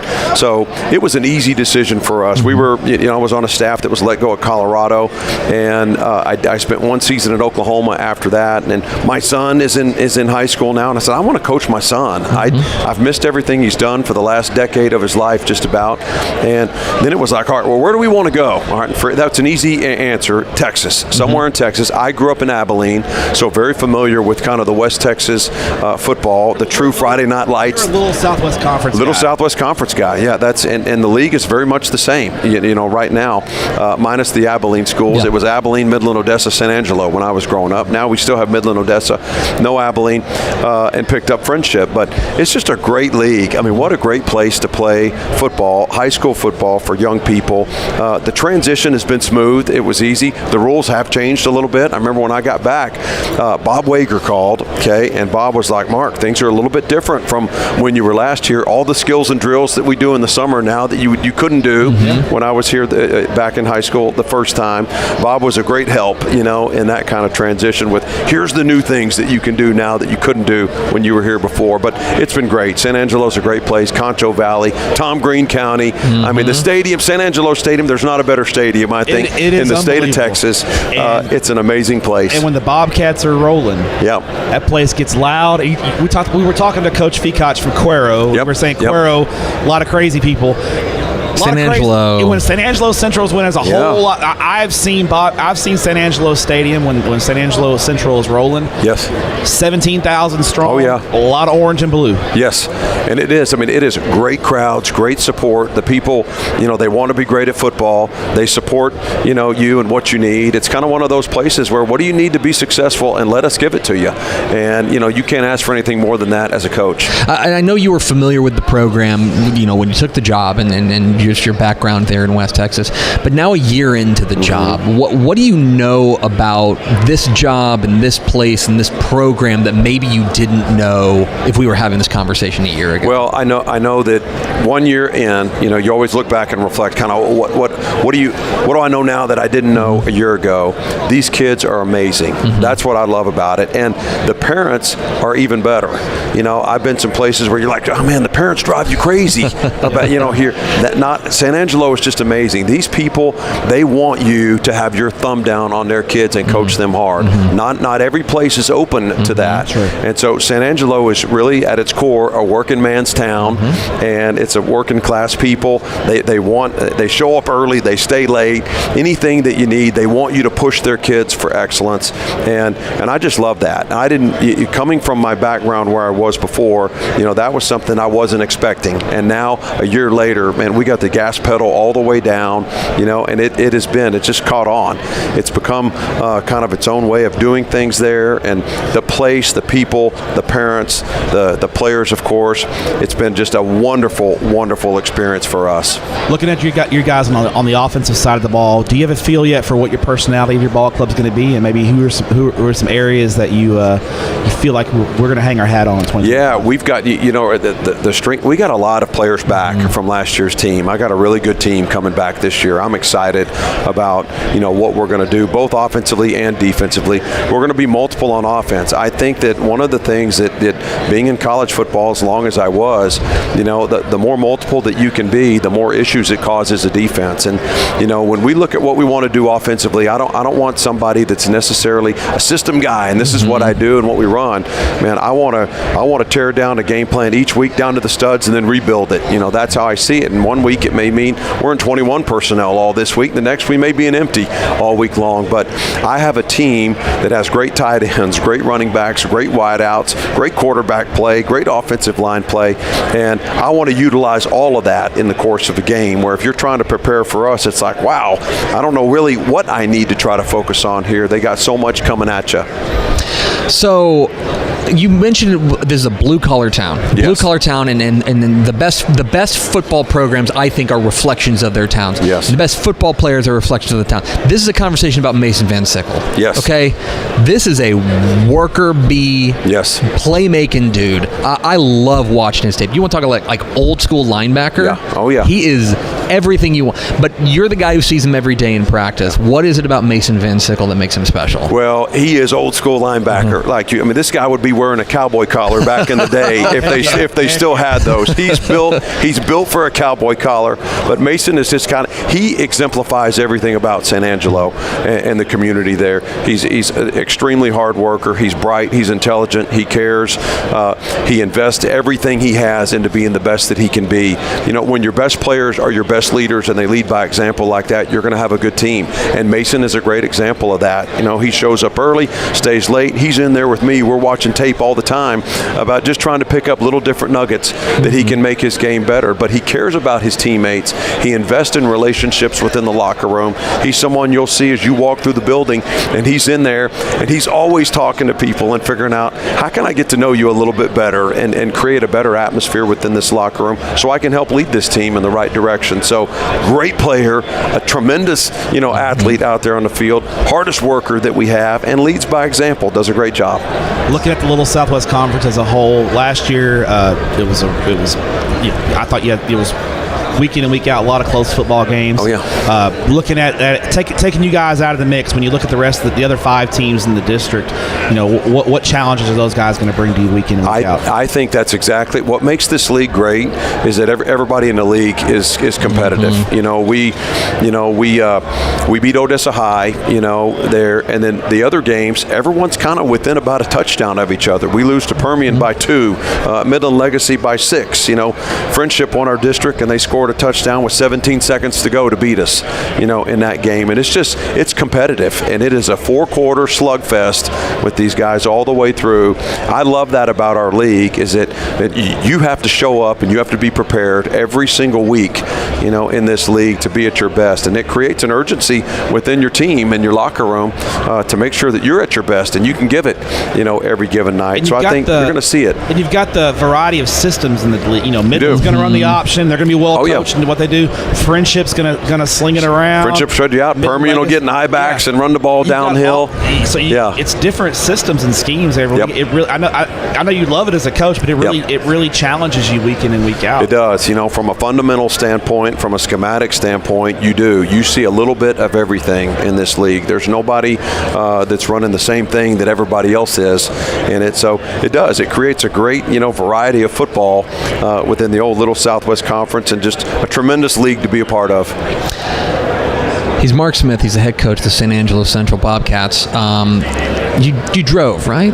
We drove. My wife and I drove here. Yep, she's right over here. My old high school coach is right. Some of my guys are right over here. Wow. Yeah, we got the audience. See, we do this because, to give away the whole game, we book because we want a big crowd. Like we want people that are going to give us. When San Angelo Central when San Angelo Central shows up, we know that Bobcats are here. They roll deep. Yeah. We understand. I've got this stuffed bobcat in my office. Okay, so you got to come by and see this. And it was out in the hallway. All right, whenever I got there, and I said, no, I want that inside. So I got it. As soon as the door opens in my office, it's like perched up and it looks right down. Yeah. So people Tepper and I will come if you take us to lunch. How about that? Yes, we'll go to the original Henry's. Okay, I'll take care of you. Yellow gravy. Yeah. You don't know about the original Henry's yellow gravy. Yeah. So I just want to make sure I understand this. So if let's just say you're a defensive assistant were to come in and say, hey coach, I was on film and I was able to find out why we had that coverage bust in the back end, and he walks into your office, the first thing he sees is a giant bobcat ready to leap on him. Bobcat looking right at him. I mean, like it's looking down. I've got this credenza right there. It's kind of up top. That's the first thing you see. No busts on defense. No busts. That is setting the tone. It is. I want the eyes of that bobcat looking right down at everybody that's coming in there. Yeah. Mark Smith, Coach, we appreciate you making a little bit of time for us, and we're looking forward to seeing your Bobcats in the fall. Appreciate you guys. Thank you so much. There he goes. Yep. There he goes. Mark Smith, head coach of the Angry Orange, the San Angelo Central Bobcats. Excited to see them. The climb back is happening. You can see it. I think I'll say this. I have one favorite team, and it's my alma mater, Everman, right? Yeah. But I do think Texas high school football is better when San Angelo Central. I agree. They're one of those flagship programs. Yeah. When they're rolling, it's the crowd. It's Little Southwest Conference. It's that fan base. There's a handful of those teams. Yeah. It's like Central, Temple is in that mix. Temple, yeah. I think Lufkin. Yeah. Longview's in that mix. Cameron Yo. Cameron Yo's a great poll. Those big small towns. Yes. San Angelo feels like a small town. It's big. Yes. It's not a big city. It just feels different. So that's one of those places. And they are on their way back. We appreciate Coach Mark Smith hopping on with us on the THSCA Coaching School and Convention Extravaganza. Texas football today live in THSCA in San Antonio. We've got more guests coming up, including the head coach at Goliad. But first, a word from these valued partners. Bro, these Katie's are fire. Bro, you work here? Whatever, kid. Take notes. Yo, I can guard pro in these. I can guard you and route you up. You sure about that? Not anymore. You fellas looking for a quarterback? The goal! Billy needs cleats. You're right, Billy. These do bring out my eyes. Every shoe for every athlete, only at Dick's. Dick's is the GOAT. Texas, the Ford Summer Sales Event is here, and we're bringing the adventure with the best deals of the season across our leadership lineup of best-selling trucks and SUVs. Hurry in today and drive the #1 vehicle brand in Texas. Now that's how you summer across Texas with Ford. Right now, get 4.9% for 72 months plus $3,250 total cash on F-150. Only at your best in Texas Ford dealer. Back here on Texas Football Today, live at the THSCA Coaching School and Convention in San Antonio. Greg Tepper, Matt Stepp, Ashley Pickle, making us sound good. Matt Stepp, let's go to Goliad County, the county seat of Goliad County. County seat. To talk with the head coach of the Goliad Tigers is Coach Kevin Salazar. Coach, it's good to see you, my friend. Yes, sir. Thank you guys for having me. I appreciate you reaching out and letting me come talk some football with you guys. Thanks for hopping on. I want to go back. This is what every coach loves to do, is they love to go back and look at when they were winless, right? So back in 2020, for those who don't know, first season there at Goliad, you guys go 0-9. Now it's also 2020, so a lot of that is throughout the program. Since then, 34-15, including back-to-back 10-win seasons for the first time since 2017-2018, and only the second time in program history to have back-to-back 10-win seasons. 0-9 to 34-15. I guess just like, I don't have a question. That just seems really good. How'd you do that? Yeah. You know, man, that first year was a challenge. You know, coming in and I got the job, and 13 days later we were shut down with COVID. You know, I was telling the guy over there that you know, everything we were doing was on Zoom, trying to install and get everything planned. And we go 0-9. You know, that year we lost 5 games by 1 point. You know, we lost a few games by less than a score. So you could tell the culture was going in the right direction. The kids were hungry. They were going to play hard. We just needed to get over that hump. So that first year was a challenge, but I think it also you know, humbles you a little bit and lets you know the work's there, the kids want it, and the only place to go from here is up. So that's kind of the culture that we've been building over the past few years is getting the kids to buy in and get after it, and they do there in Goliad. So we're fortunate. Was there a moment maybe the next year in 2021 where you felt like we've got this ship turned? Was there a game or a win or that you could point to that says this is the game that took us off? You know, I don't know if there was an actual game. I think they just needed to get that first win underneath their belt. You know, when you go 0-9 and then you're looking for that first one, you know, you get that first one and then you start getting a little bit more hungry, you know, and you stay hungry. And the kids buy in, right? And then they start going. What Coach Salazar's telling us actually works. Exactly. Exactly. You know, so we needed to get that first one, and then the program kind of got rolling. And like I said, kids were already buying in. You know, our weight room, our off season, our summers were going great. It was just getting a little taste of it, and once they did, it got rolling. And then last year, another 10-win season, another deep playoff run. Now that we're 7 months removed from that, how do you kind of sum up? How do you kind of put into words what you guys were able to do last year? You know, it was awesome. I mean, like I said, our kids are like, they've been playing hard and getting after it, and we've been talking about the playoffs. I mean, you know, a few years ago we were talking about getting in, being one of the top 4 teams. You know, now our mindset's changed to, hey, let's not just get in. Let's try to win a district championship. Let's try to play for a regional championship. And you start talking about those standards, and the kids got to start believing it as well. You know, and if you don't talk about it, then they're not going to know about it. They're not going to believe in it. And you know, last year, I wish we could have had a rematch there with Edna at the end, and lost a close one. I know Pickles, Alano. Sorry, Coach. Sting them. But you know, they do a great job, Coach Green and his staff there. And man, it was a tight game and a close one, and we're just ready to get back on the field because we have not put the pads on since you walk off the field, and it's like, man, you don't really get over those close ones until you start again. This senior class that you have, I think they were 7th graders when you took over the program. So this group's been with you guys and your staff all the way through. And I know if you're going to get to where you want to go, the seniors are going to have to lead the way. What makes this group a special group? For sure. When we saw these guys in 7th grade and I took over the program, we knew they were going to be special. I mean, and they got some cats in that group with Donovan Perry and Lamont Franklin and DeAdrian Anderson, and we're like, man, this group's going to be real special. And then they went through junior high, and they didn't lose a game in junior high, and we were like, man, we just need to get these guys to high school. You know, they're in our culture. They're already believing. All they know right now is us.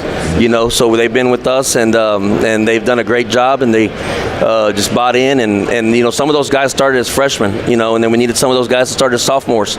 So the varsity experience and playing, they've played a lot of games, you know, and now they're seniors, and it's their turn to be that leader, and they got a lot of experience, and you can't substitute experience on Friday nights, you know.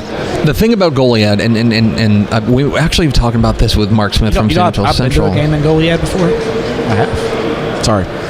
That's a cool story, Matt. It's the Matt Stepp Show. Yes. Yeah, everyone look at how cool Matt is. To know I've been doing a game. That's great. I remember when you came to that game. We were talking about this with Mark Smith, and I think it applies to Goliad as well. I think that football programs, football teams are at their best when they're a reflection of their community. And Goliad is a hard-working, tough town, right? Blue-collar town. For sure. Community's great. Man, we got a lot of good support, not just from our administration, the school, and our staff, but, man, they rally around the teams there, you know, and no matter what sport you're playing, you know, they're hungry for championships, and they rally around you, and they'll help you out any way that you possibly can. So it's a great community. I love it. You know, I'm born and raised Goliad graduated in 2005, so I bleed blue and white, man. So it's awesome to be back there. And it has to make it even more special, the success that you're having there, that you're doing it for a community that that a community that raised you, For sure, it's nice. When I got back, I was kind of hesitant about going to Goliad just because I was like, man, I'm going to know a lot of people, Can't come home again, And when I got back to Goliad, when I got there in 2014, I really didn't know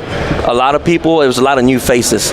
But now as we're getting a little bit older and, starting to age, now my friends' kids are coming through the program. So it's really neat and it's fun and it's a great place.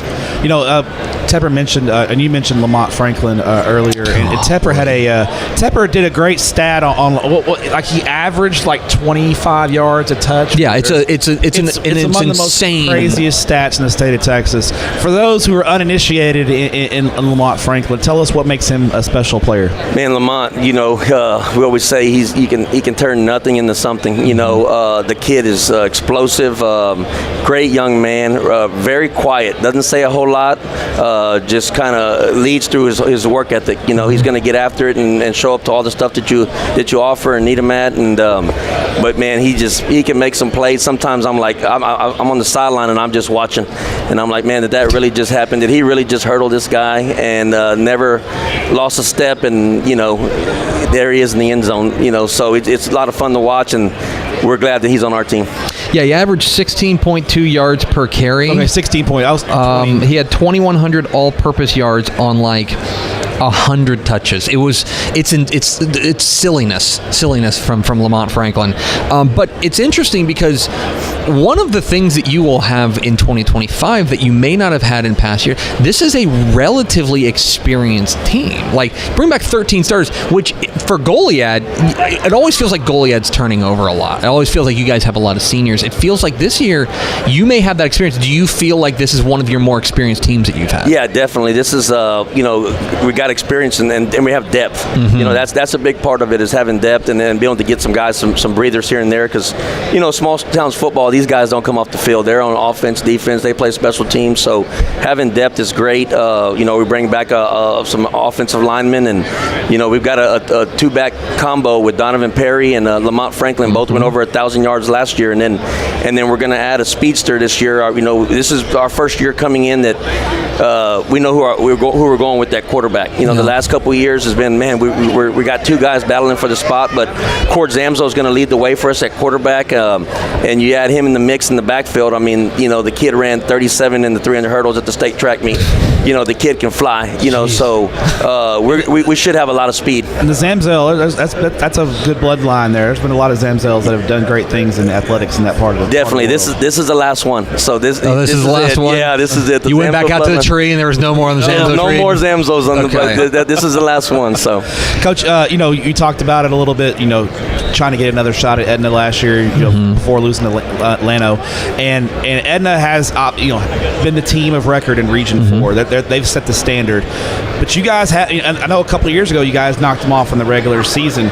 It's one of those deals. I know obviously there's a lot of respect there, and that they're the standard. But what do you? Is there one tangible thing you can say that this is what we got to take care of to get over the hump, or is it more a matter of let's get to that game, let's let the chips fall where they may? Yeah, we can't really get too ahead of ourselves. Like Edna, they've dominated the region, and one thing we always tell our kids, to be the man, you're going to have to beat the man, and they've been the man in our region. So, but before we even get to that point, we've got some tough games. We got to go week by week. We're going to open up in scrimmage with Furio right off the bat. I think you guys had them number one, and and then we turn around and we go to East Bernard on the road, and that's a traditional program, and then we're going to host Tidehaven at home.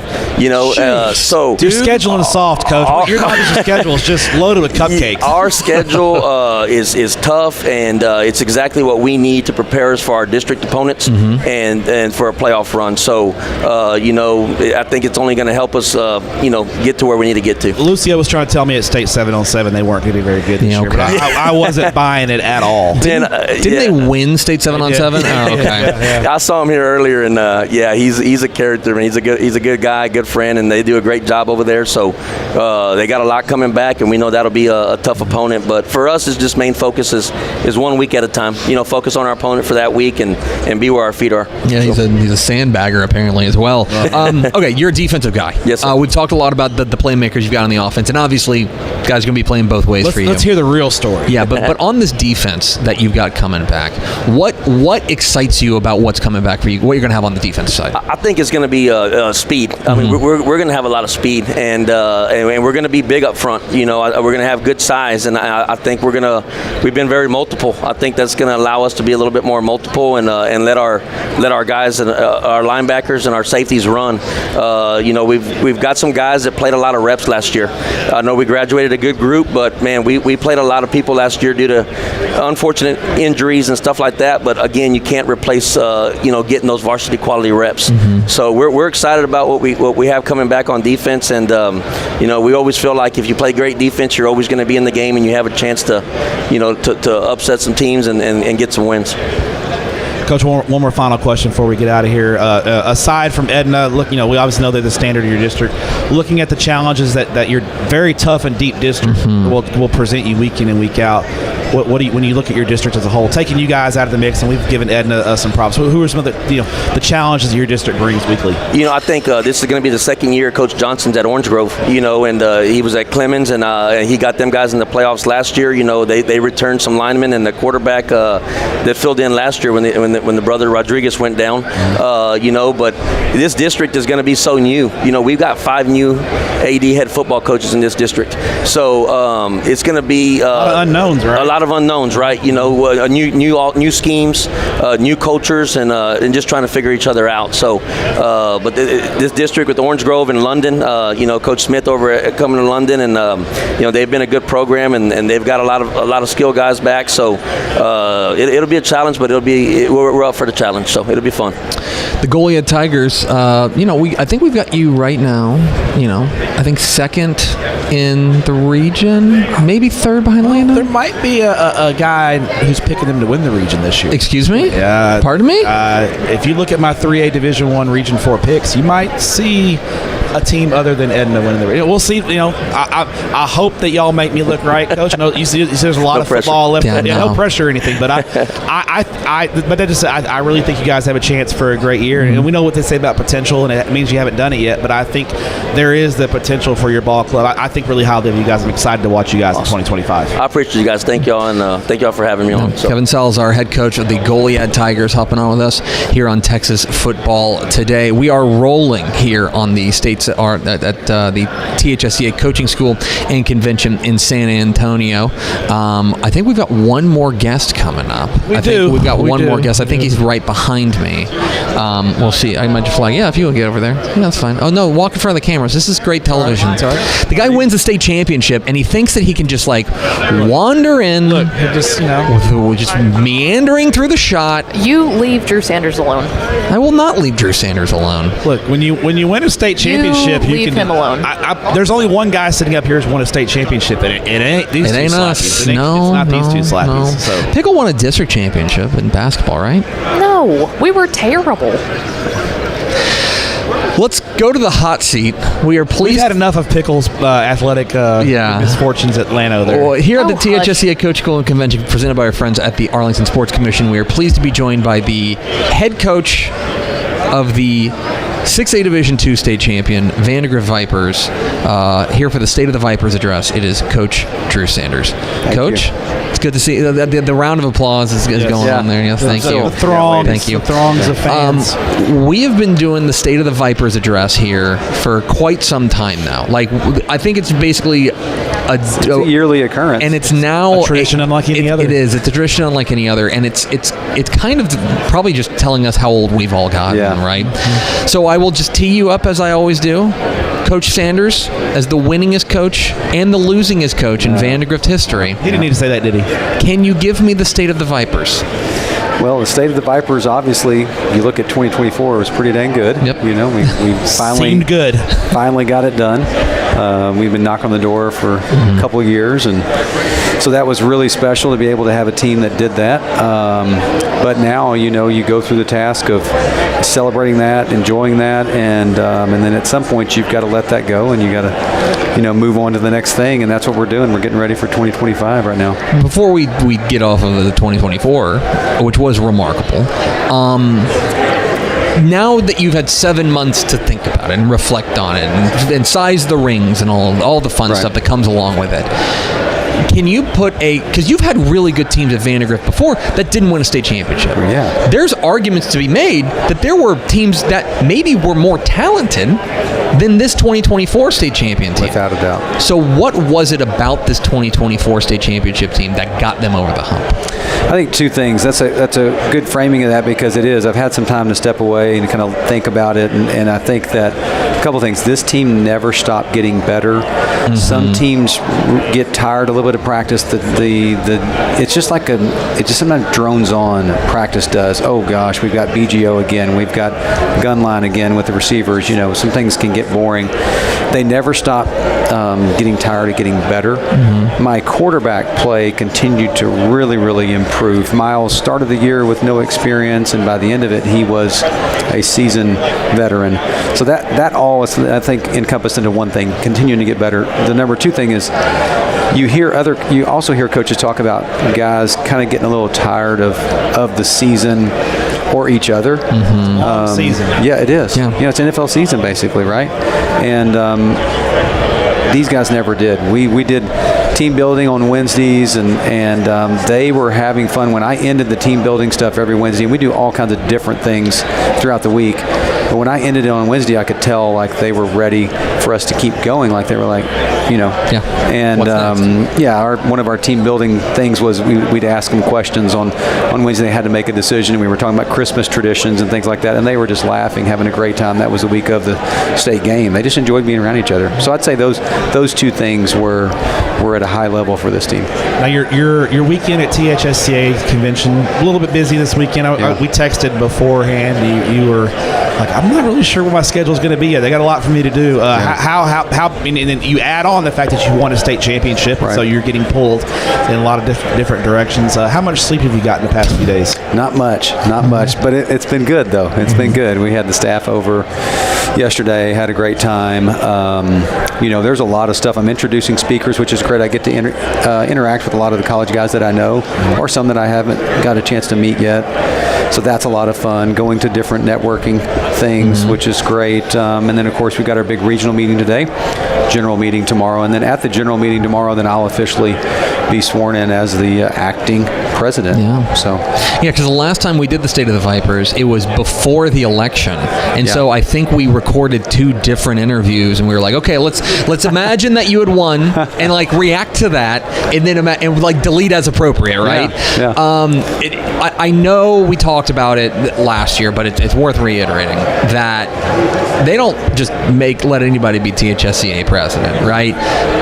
Can you put into words for you what it means for you, what an honor, to be the president of the Texas High School Coaches Association? Well, when I became a coach, I immediately was told by everybody, especially my head coach, you got to join THSCA. We go to this thing called coaching school. Mm-hmm. In our very first coaching school, we went once again to the general meeting because my boss was into THSCA, and he's like, this is important. This is how we save our profession. This is how we save public education. Mm-hmm. And I watched that, and I thought, who are these guys, and how do I become like that? I immediately got a new life goal, And so that was 27 years ago or so. And so, I mean, it's just kind of like, it's not far off from the feeling of winning a state championship. It's really not. This one's special because it's your peers. I don't know if people know listening what this is, but this position is elected by your peers. Like, guys have to stand up in a room and say, it's not by secret ballot. You actually have to say who you're voting for. It's kind of a unique thing.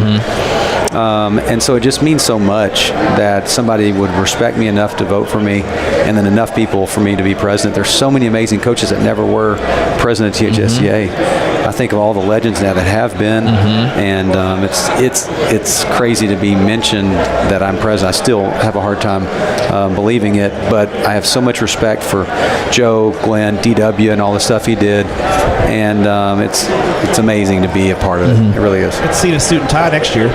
For sure, and I'll be wearing one tomorrow. Yeah. You'll be looking sharp. I only have like 2 coats, so you know. You'll be looking sharp, Coach. Yep. Quite interesting. I was thinking about this when I was kind of putting together some ideas to talk to you about. When you took over at Vandegrift, this program didn't exist. You were you're the only head coach in school history, and the growth in that area is tremendous. You know, when you took it over, did you see the vision in your head of, I think we can win a state championship is possible? And I know now, looking back on it, you're like, yeah, of course, but really, is that something you really could see, or is it more like, I just want to get this to be a winning program? That's such a good question. I think that I really wanted to make it a winning program. One of the reasons that I left, I could say to Travis, I love Travis High. We were doing fine there.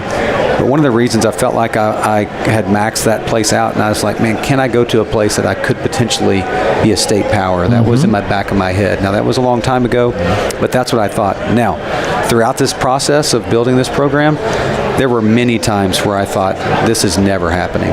You know, we all have those moments from building your own show to building your brand that y'all have done. We're like, okay, this just isn't going to work. We all have those low moments, and so I had that multiple times. But I just kept coming back to treat kids right, do the best I can. And so to answer your question, I think I just wanted to have a great winning program with a great experience for kids. And then once I started seeing we could win these games, then the thought and the idea started popping in my head, like, it's actually a legit chance we could make it to a state championship. So that's... I remember first really hearing about you guys. I went. You guys played a state semifinal game at Alamo Dome against Temple. That was rough. And I know it didn't go well, but you got. I was like, how is Vandegrift in a state semifinal game? What is Coach Drew Sanders doing at Vandegrift? Well, thank you. And that was kind of the first. And I know that game didn't go well, but it was like your first introduction to being. We won a region. We're playing in a state semifinal against Temple, and that moment I was like, they're here to stay. Wow. And it was one of those things. I mean, just that was the first time I really remember you guys being on the statewide conscience of Texas High School football. Yeah, and you know, then that time it started thinking about it. So I actually had this ring designed for the motivation for the team, like a state championship ring, and I showed the team that before the game. Obviously, every coach is trying to use different motivational tactics. That obviously didn't work. Sure, it's lost by 30, but Temple was really good. You know, Temple was pretty good. It was pretty good. Yeah. Funny thing I don't know if it was the sign's fault, but I do remember. Funny thing is, old Danny Davis from the Statesman. You know, we were covering that game together, and he was mad it was at the Alamo Dome. Yeah. You know, Danny, he gets like that. Yeah, we didn't go back to the Alamo Dome for a while. I thought that place was kind of bad, kind of cursed.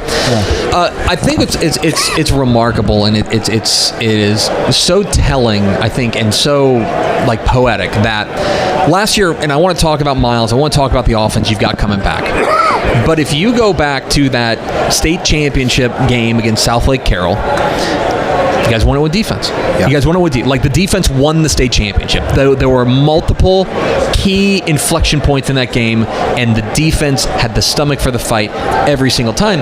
And to me, that is the story of Vandegrift football. Like, the story of Vandegrift football is, we're going to knock your block off defensively. We'll figure out the off. We'll figure it out, you know, and you just happen to have a great quarterback. But to me, I thought watching that game, I was like, this is what Vandegrift football was designed to be in a lot of ways. Yeah, I mean, I use the term complementary football. We are not built. We just don't have as many 4- or 5-star guys as a lot of people we play. So I just think that we don't play the slot T. You know, I'm not like that for people that haven't watched us yet. But we think that we ought to play great special teams. We think we ought to play solid defense.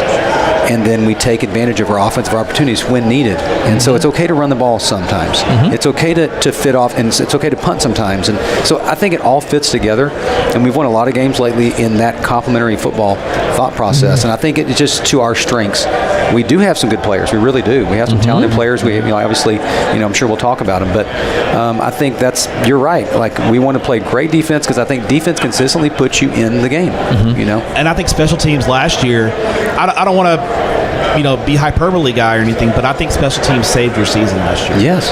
That in the state semifinal game against Summer Creek, Absolutely. you guys are down 4. Summer Creek comes out and they're really good. We were reeling, and they're up 14-0, and for it looked like y'all were out. I mean, it looked like we were outclassed. Yes, it really did. And Gavin Coaster returns that kickoff for a touchdown and just flips that game on its head. And that's an example of that special teams play, I think, saved your season. You're exactly right. And we put that on the wall too as one of our big moments. We're revamping our wall a little bit and recognizing that season. And then you think what happened the next drive was they drove down again, and then we caused a fumble and got onto it once again with defense. Yeah. Takeaways. That's what we did in the state championship game. We had the most takeaways we've ever had in our history. And so, and you look back and now, okay, long run, we ran the ball, a long run, and now it's 14-14 game on. Enough avoiding Miles Tedecki. Let's talk about him. I don't really have a question. He's awesome. Yeah. He's just really good, and I like watching him play. He's a football playing. He's a football playing dude. He is, and he's a Kansas State commit for those who don't know, and a guy who. It always felt like, here's the highest compliment I could pay him. It never felt like the moment was too big for him. I agree with As that. a junior, right? I know. And so, but you're the guy who sees him every day in practice. What is it that makes him special? I think the first thing that makes him special is his intelligence. He is one of the smartest people I've ever been around. It's when you coach, you realize this. Like, I'm around kids all the time that teach me stuff, and he's one of those guys that we're always there's not anything he can't process and take in. Well, because he's like that, he also can process situations, not get emotional, not do all those things. He's just chill, and so that is probably one of his biggest strengths. Is that he's got a cannon for an arm. He's big and strong. If you haven't seen him in person, people I'm talking about, y'all have seen him play. He's above 6'2", maybe 6'3". He's 215, 220. He can run too. We don't really run him because that's just not as much what we do. We would do that in key moments, but he's physically gifted. He's super smart, and he'll be voted captain this year. I only allow senior captains, and so he'll be voted captain this year. He's an amazing leader. He cares about his teammates. I can't wait to see, after 16 games of experience, what he's going to put on the field, the product he's going to put on the field this year. It's kind of scary for your opponents. Yeah, it is. It's scary.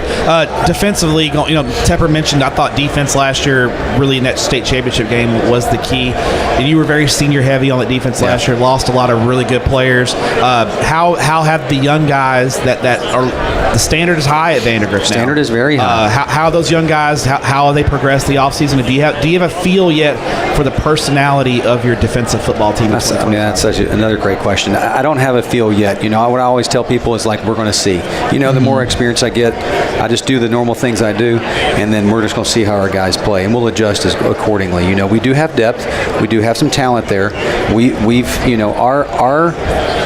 our teams, sub-varsity teams, have won 95% of their games over the last 7 or 8 years. So it's not like we have the empty cupboard. They just are inexperienced, a lot like Miles Tedecki, And so I'm not worried per se about our defense. I don't know if you know this, but last year we replaced 8 starters on defense, our entire offensive line last year. And so I think that just proves, like, there's not many sophomores that play at Vandergrift because we have some depth. Sure. And we have talent. And so I'm excited about these new guys. I have some guys back that are going to help us make some plays, but I like our new guys, and if not, if something doesn't work out, we'll move it around. That's our job as coaches, to put the best people on the field, and so I'm excited about that. That is actually one of the more exciting parts of what we do, is finding the puzzle pieces and putting them in the right spot. It gets the juices going. It does. I'm talking about it right now. I'm getting excited. When's football season start? And it also, you've been doing this, I don't want to date you, but you've been 25 years in the game. 28 years, So there's going to be some growing pains when you have the experience, but that's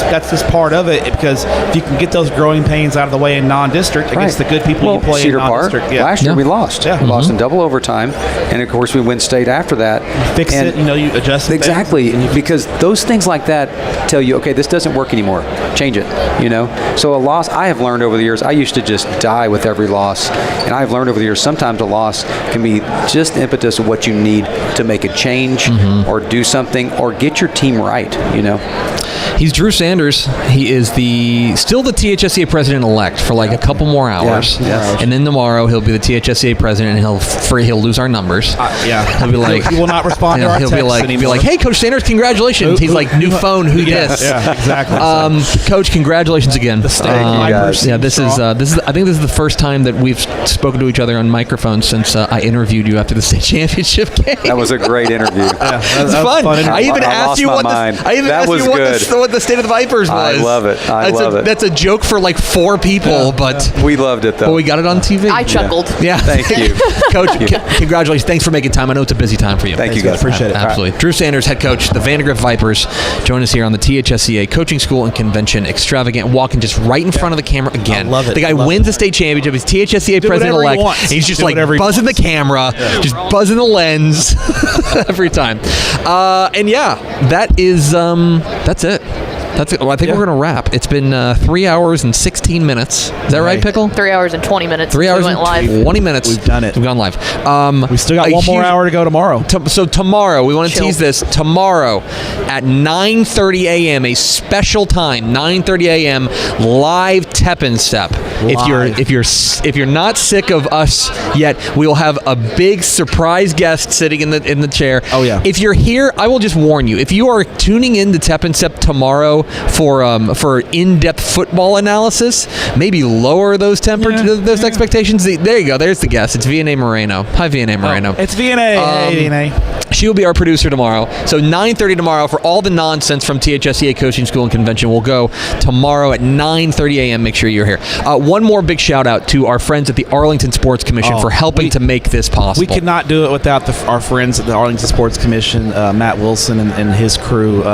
Can't thank them enough for all that they've done for us. And I can't wait. I'm excited for football season, but I'm super excited to get to Arlington and AT&T Stadium. Agtown, Swagtown. Agtown, Swagtown. They crown champions, and this is the kickoff of football season. And the next time that we have that, basically all these people are together, is going to be in Arlington. Yep. And you should be there too. Make sure you are there for the state championships.